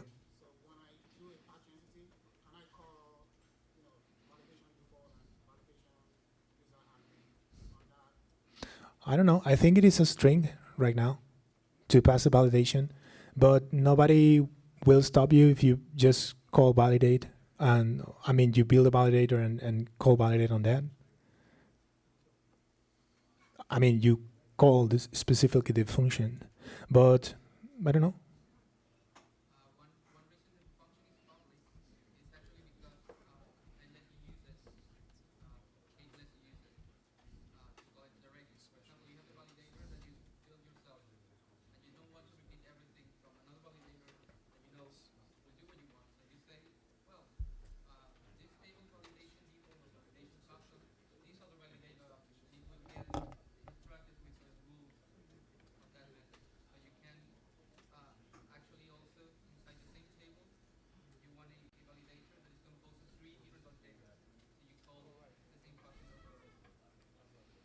Cake will just figure out that it's a validator, and you name it as validation, it's not something else. It's figuring out by the name. Yeah, that's the syntax. You put validation and the name after. Whatever, yeah. Validation, validation. Okay, so here is where, well, we have several rules here. We have the allow empty function to express we will not care about having an ID in the data in the entity when we create the entity for the first time, because if not, it is harder. Then we are allowing empty for the first name and the last name, and well, we have other rules here like the email. We require the email presence, and we also require it is not empty, and we also require it is a valid email. Okay. So now I'm gonna write a new rule for the password. I'm gonna add it here like this. So we're adding a new rule for the password. We call it main length, but we could call it anything here. This is anything. And the rule has an array. The first one is the name of the core validation rule, and the rest of the elements of the array are the parameters we pass to the validation rule. Then we have a message, okay, and that's it. Now, having a validation rule, if I go to the users, add, and I try to add a new user, well, a couple things here. First, the form helper not only takes care of the schema of the table, but also will check the validation here. And now the password, well, I think it was required before, but if we add a new validation rule for the first name that is required, it will also show the whatever asterisk or any style we have for the required field. And now the password, if I want add a short password like this one and something, role 1, party, I don't care. What? Did I save the file?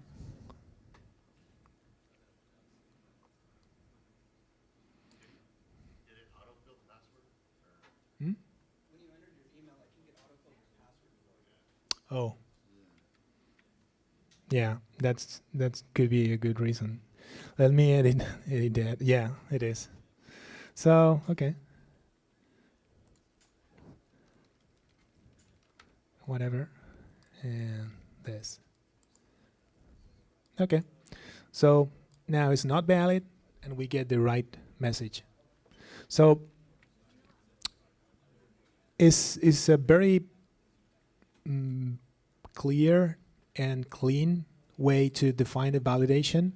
You can stack validators, as Jose was talking before, and you could also use more advanced features like the one we are gonna play with after. Go ahead and write a simple validation to check the role is either 0 or 1. I'll let you 1 minute and start doing it.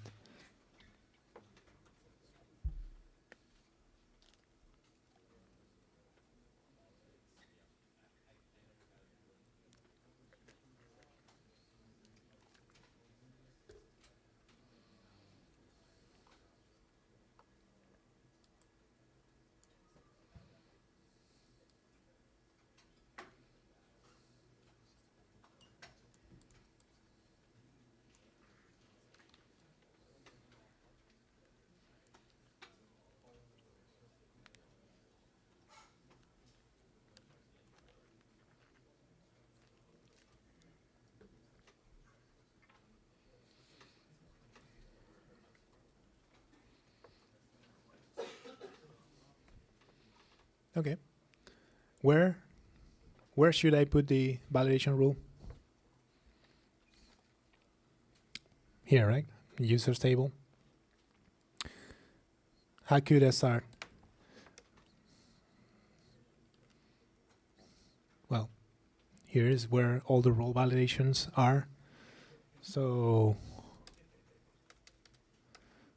what else? Should I start with what? Add. Okay, we have an add role, because role is the name of the field we want to validate. What else? Custom name.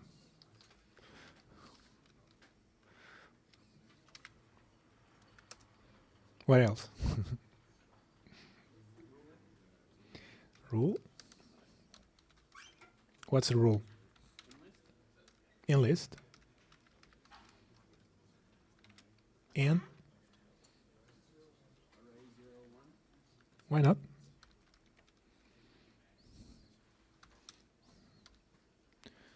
Message.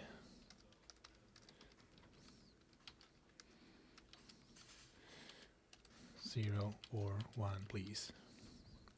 Okay. So now, if I go back here and I try to put rule 3 and I click submit, I will get a nice validation error that says this. And if I put a 0, click here, and the rule is valid. Okay. So this is for using core validation rule and validation rules and passing some parameters, but we could also define our own validators and validation functions, of course, very easily.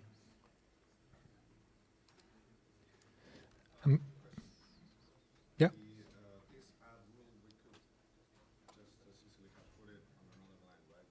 Yeah, sure, of course. This is just because we have the Fluent interface, but we could end here and say something like that. Why not?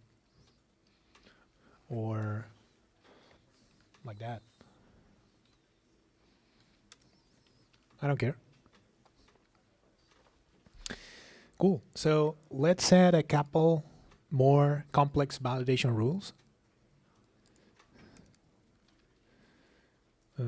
Not this one.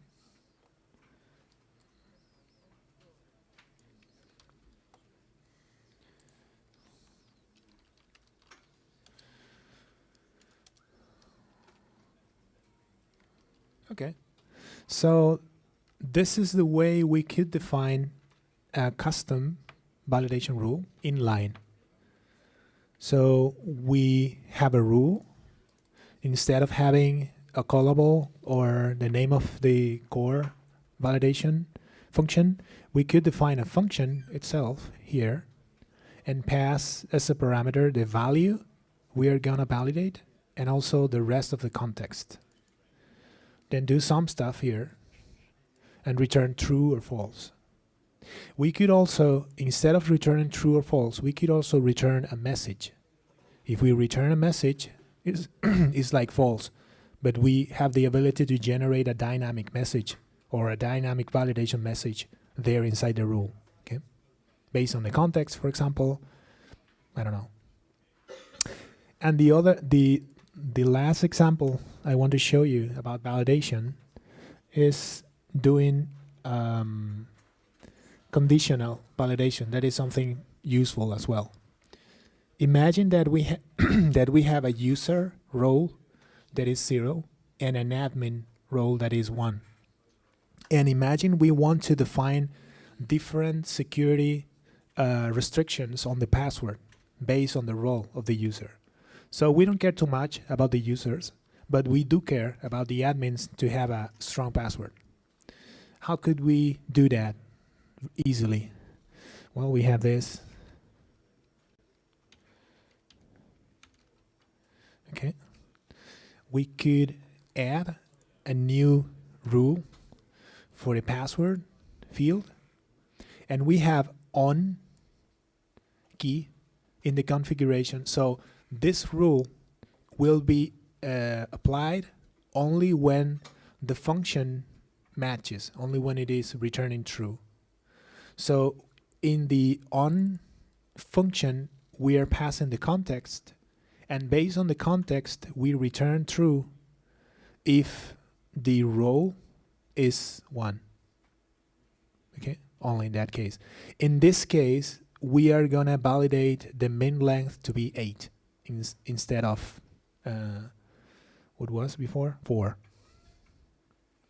So only admins will need to enter an 8 character length password. Yes?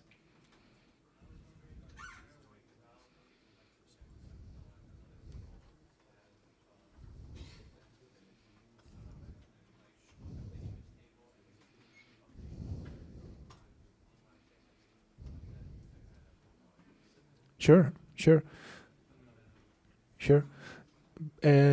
But for example, if you're validating constraints on other tables, there is a way like this. You have existing to validate the foreign key exists in the other table. You could use the same approach. This is the or this is related with the other validation way we have in CakePHP 3 that deals with the rest of the models and the data we have in the database. So we have a simple validation, like for something that is coming from a form, that we just need to check if it could be valid or not. And then we have a more complex validation in the build rules to relate with other tables in our application. So this could be the place to use this kind of validation. Well, nobody stopped me to add it here, or something like table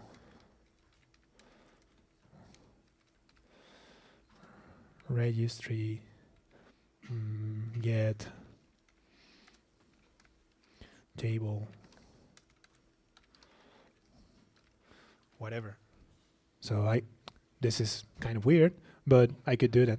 Okay, I could call a method on another table to check if I should validate something here and now. I'm just hitting the database in this case, but that's possible. Okay. Something like I'm gonna create this user only if the email is not present in any comment in the application. Whatever, I can just create the find there, check the result, and return true or false based on the result. And then the validation rule will not yet applied or will get applied. Okay. Cool. So that's all for validation.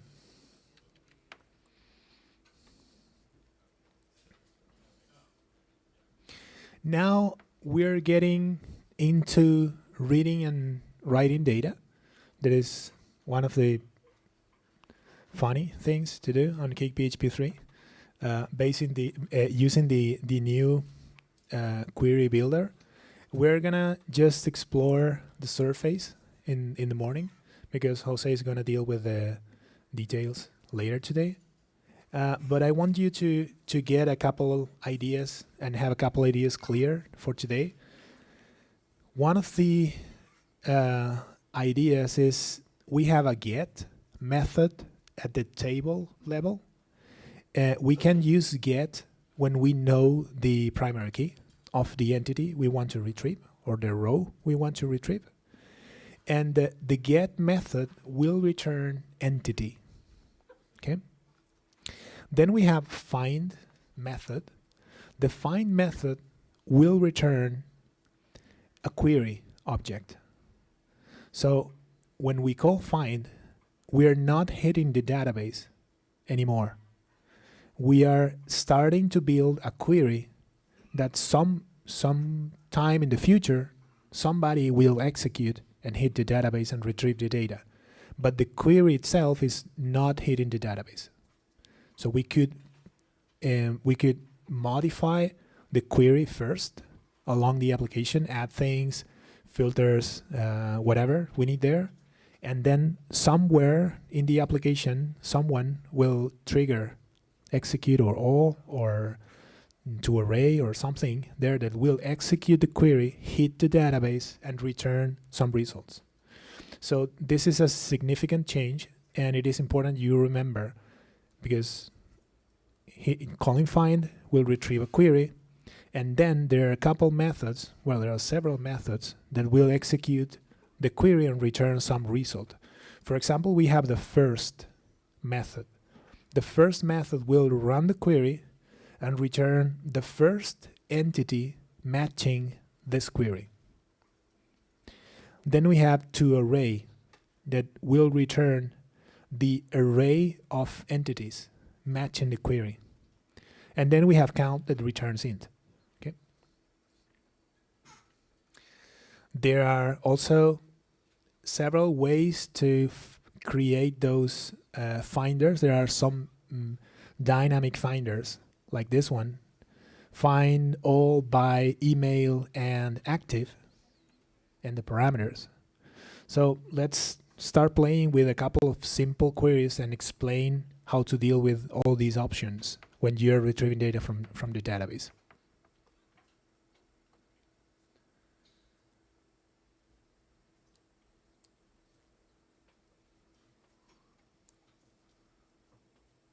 Okay, let me create a method here.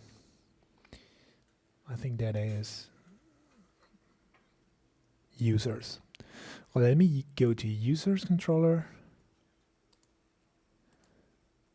Users. I'm gonna create a new method, new action here. Let's call public function. Find example.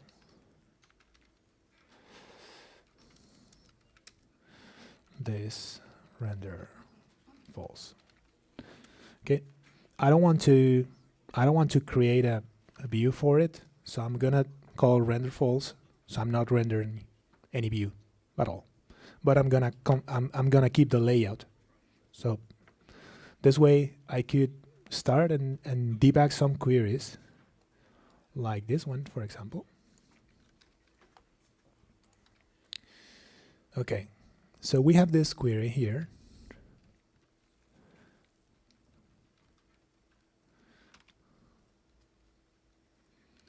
Somehow. Okay, so I'm gonna call find method on the users table, and I'm gonna pass, or I'm gonna alter the query using the select method. Using the select method, I'm gonna pass an array of the fields I wanna get. So I'm gonna filter the fields I'm retrieving from the database. Then I'm gonna use where to pass an array of conditions. Then I'm gonna use order to order the query I'm getting. And then I'm gonna use limit to 10 records only. Okay. What do you think I'm gonna get when debugging this query? If I run this, yeah, a query object, right? Because we're just building the query. We didn't execute the query yet. So if we go to what's the name of this? Find examples.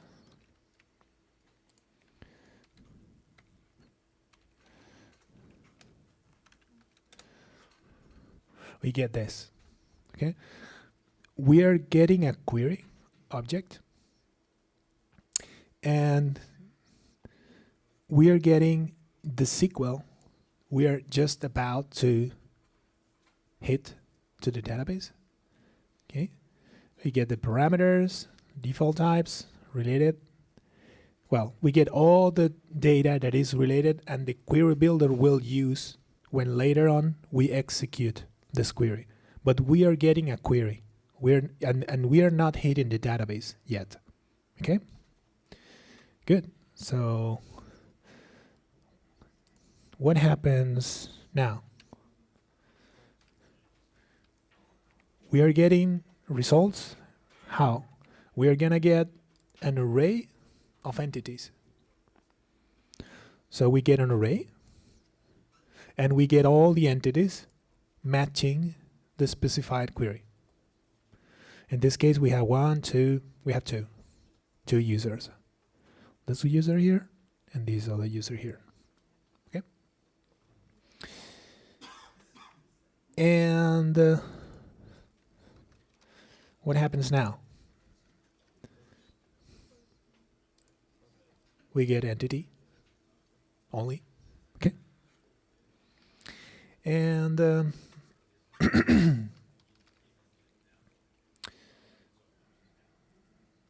well, we could play with this a little bit. We could play with a group. We could play with a grouping by some field. Based on the query, we could use contain in the query, as we did before, to retrieve not only the users but also the associated tables we want to use. For example, imagine we want to retrieve the users but also retrieve the questions. Well, that's easy. We could get here and say contain questions. Okay. And now if we run it, we will get an array of user entities, and well, there are no questions yet. Well, let's create one. It's weird.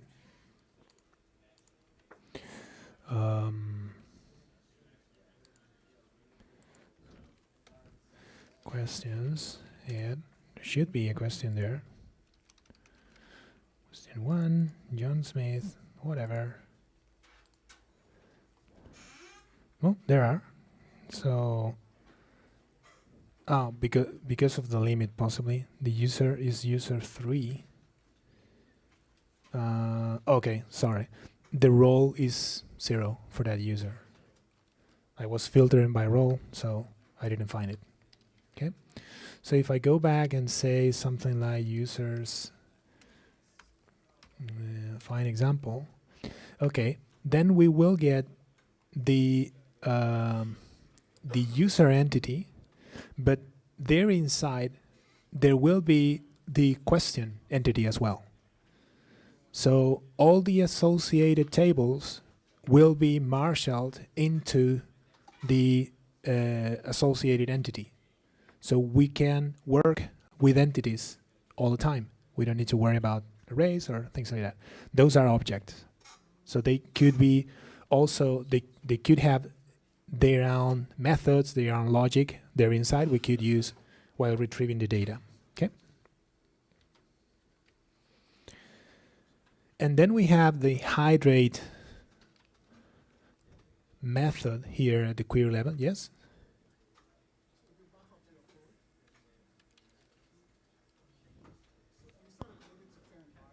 Yes.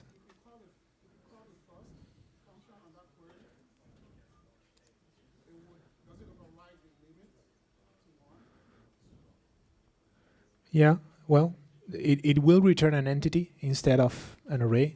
So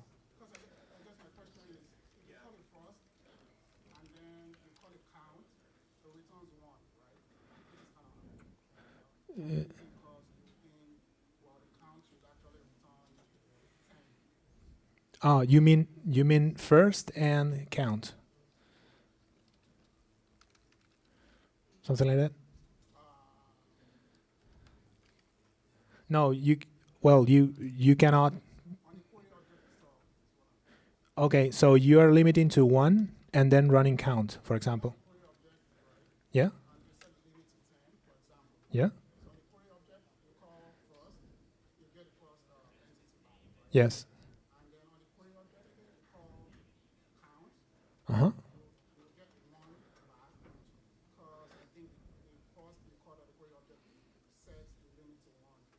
Yes. Yes. But you think this is confusing, right? Because but the point here is you're reusing the query, right? After to call it again.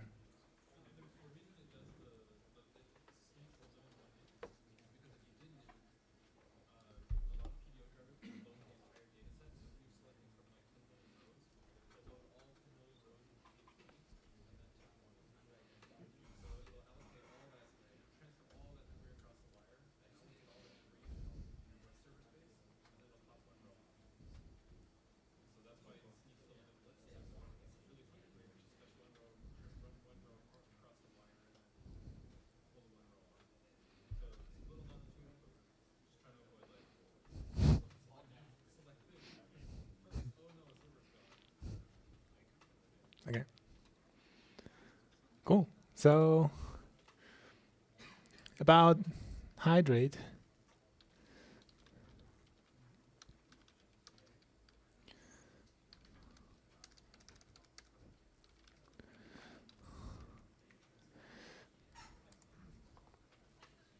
Nope.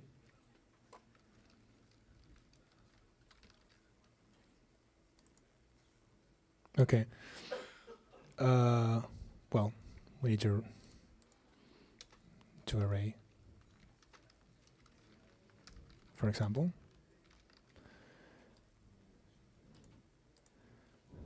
Okay, if you see the result here, this is very similar to what a CakePHP 2 application is giving you from a find operation.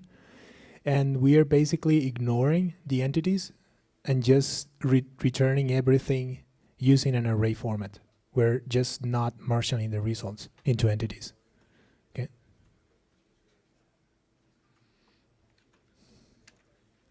Cool. So all of these functions and some others are there for you for configure how you want to run the query. And well, a couple examples here. We could talk a little bit more about containable, because well, using containable not only allows you to retrieve the associated tables, but also filter which fields you want to retrieve from those associated tables, because maybe you don't need all those. And also, yes? So if you neglect to use contain Uh-huh. for eager loading, will the entities allow you to lazy load? If you don't use contain, If you don't use, so for example, if I didn't put questions up there uh-huh, and I got my result set and I said, you know, this selection questions, will it automatically call that? yeah.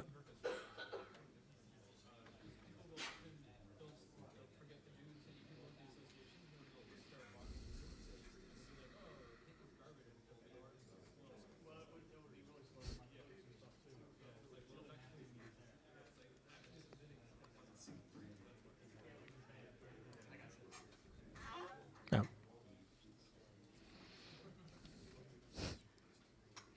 Okay, about saving data. Just tell you again that we're gonna get into very complex query examples later today, so I'm not gonna stop here for a long time, so we can cover more in the basic workshop. For saving data, we basically change this basically has changed. So now we build the entity first and then save it. So we have a couple methods at the table level, like new entity and patch entity. Basically, with new entity, we're gonna build a new entity from scratch, and patch entity will allow us to merge the data we have in a real entity coming from the database with new form data we're getting, for example. So we are able to distinguish which fields changed really, which fields are dirty, whatever. So when we hit save, only the dirty fields will be saved and persisted in the table, in the row in the database, okay? So then we have the save method at the table level. We use an entity for saving, and we have a couple options there. We could set validate false, for example, if we don't want to validate anything, or directly pass the validator we want to use on the save operation. And well, there is no replacement for the save many, but you could do that using a for each and transactional to pack in everything inside a transaction to the database. And save associated, you could pass an array with an associated, well, the options array you pass on save. You could set the associated key in case you want to save several associated entities at the same time. That is usually very useful, because if you have an entire new structure of entities that are associated with each other and you want to save all of them in the same transaction in just one call, you can just generate the entity the right way and then hit save only once, passing the associated with all the associations you want to save at the same time. Okay. And the workflow is every time we save, we check if the validation is okay. If it is, we return. If it is not okay, we return false, and we have all the validation errors stored at the entity level. There is a method called errors that we could use to retrieve the array, index it by the column name, and all the errors for each of the columns. Okay. There is no more validation errors public at the model layer, so you just need to call errors function. And then we save all that belongs to associated entities in case we have associated entities to be saved. Then we save the dirty fields of the current entity, and then we save the has many, has one, or belongs to many associations. Okay, that's a workflow. Let's do a couple examples for saving data, and I think we are we're having a break, right? What time is the next break? 12? Oh. Okay, we have time to to see the saving examples.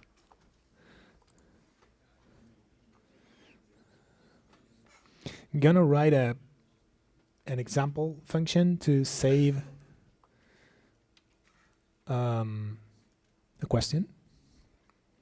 So I'm gonna get questions controller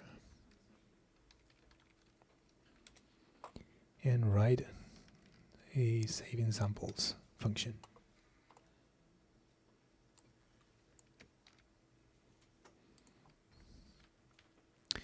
Okay, I'm going to create a new entity, a new empty entity.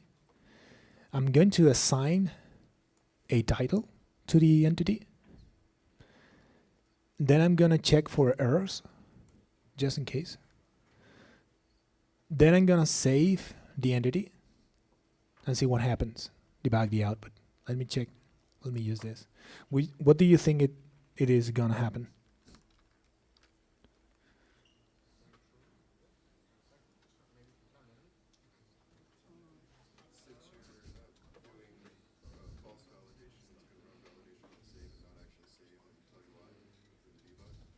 So what do you think the output on line 119 will be first? Yeah. But empty array or any validation error, what do you think? Well, let's check it. Save examples 1. No. Questions. Save examples 1. Right? No errors. So empty array.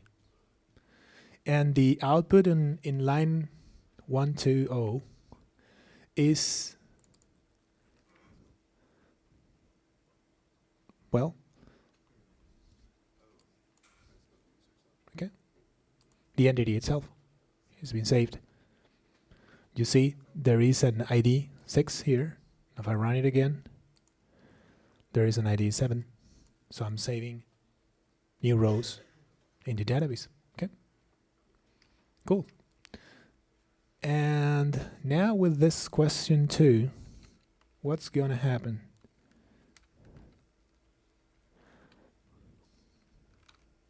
What do you think?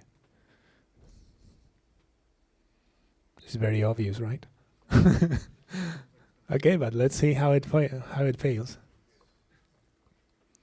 Yeah, the save operation returns false, and the errors is returning this. There is no user ID or election ID valid values. Okay, because of the build rules we have for the users table, we are checking that the associated foreign keys exist in the right tables, so we don't store something that is not right for our data model. Okay, we could do this also in the database, defining a foreign key and conditions there, but we can detect this before sending it and getting basically a PDO exception in the other case. Okay, good. Well, so we save some data, some composite or some new or fake field based on the data that is already available at the entity level. So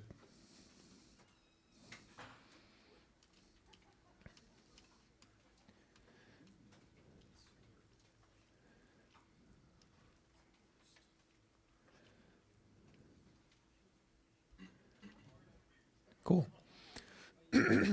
So you remember we had this morning a after save callback in one of the tables to send an email on save. What we're gonna do now is we're gonna refactor the after save callback into a behavior. So then we can use this code to attach it to any table class we have in the application and notify the admin on new on anything new there related with any of those tables. We are attaching the behavior. So we could do similar things with the rest of the code we have at the table level. So if you find yourself or if you need a good place to reuse code at the table level, the behavior is like the immediate answer. If you want to just reuse into another projects as well, remember you could put the behavior inside a plugin and then use or load the plugin into the new project and then use the behavior right away. Okay. So let me do this change. I'm gonna create a notify owner behavior like this, and then I'm gonna attach it to one or two specific tables. So we get the same behavior, but we just need to say uses or attach it in the initialize method.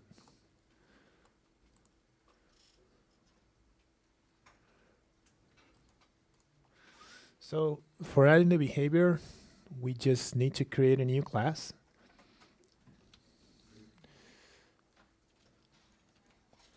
Okay, I'm gonna create a new class under the model behavior folder here. Let me get a new PHP file, and the name is notify owner behavior.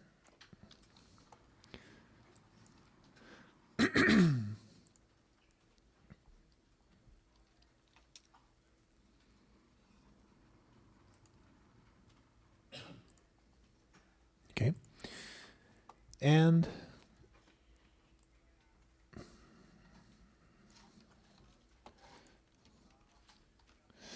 okay, and this is what we have. Basically, it is similar to the after save callback we had it in the table before. The difference is because we are using an after save callback in the in the behavior itself, we are gonna be able to. Sorry, let me add this here. We're gonna be able to attach the after save to all the tables that are using this behavior. So it is a way not only to reuse code, because we could add any other method we have in this behavior and just at the table level use this method and call the behavior logic there from inside. But we are also attaching the after save there, so we're able to stack after save events if we use several behaviors, for example, on one specific table. So we're doing the same thing, the same wrong thing that's done before, like using the new here. And well, in this case, we are, if you take a look in here, we are passing the entity as a parameter. So we could call entity source to get the table where the entity comes from. So then we could use the singular if we want to assign some name to whatever is happening with the specific entity. And then we are getting the user ID and creating a new email like this, logging the results. So once we have the behavior ready, we just need to use it from any place in the application. For example, could use it from parties. Why not? If we go to the parties table, and here the initialize with this, then every time we create a new row in the parties table using the framework, we are gonna use the notify owner after save and send an email to an administrator about the new entity we just created. Okay, you believe me, or I can do a quick test. If you believe me, it's true. An email will be sent. And the last thing I have for today is dealing with the configuration for our behavior, because we have a built-in feature in CakePHP to manage the behavior and other objects configuration as well. For example, in case of the behavior, imagine that we could have different tables and different foreign keys to identify the owner. Imagine that we have a users table and maybe we have an admins table, and a question could be owned by an admin or a user coming from two different tables in this case. In this case, imagine that we need this kind of configuration to attach the right model name and the right table name and the right foreign key.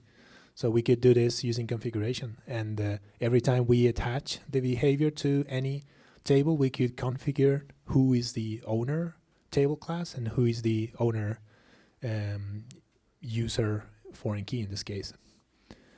So if we change this a little bit,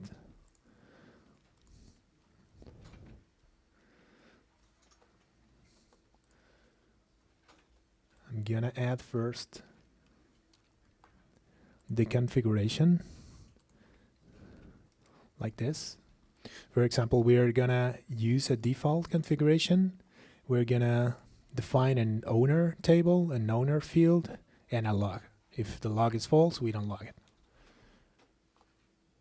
And then I'm gonna change this to use the configuration like this. So the difference here is, well, we're using this config to retrieve the configuration.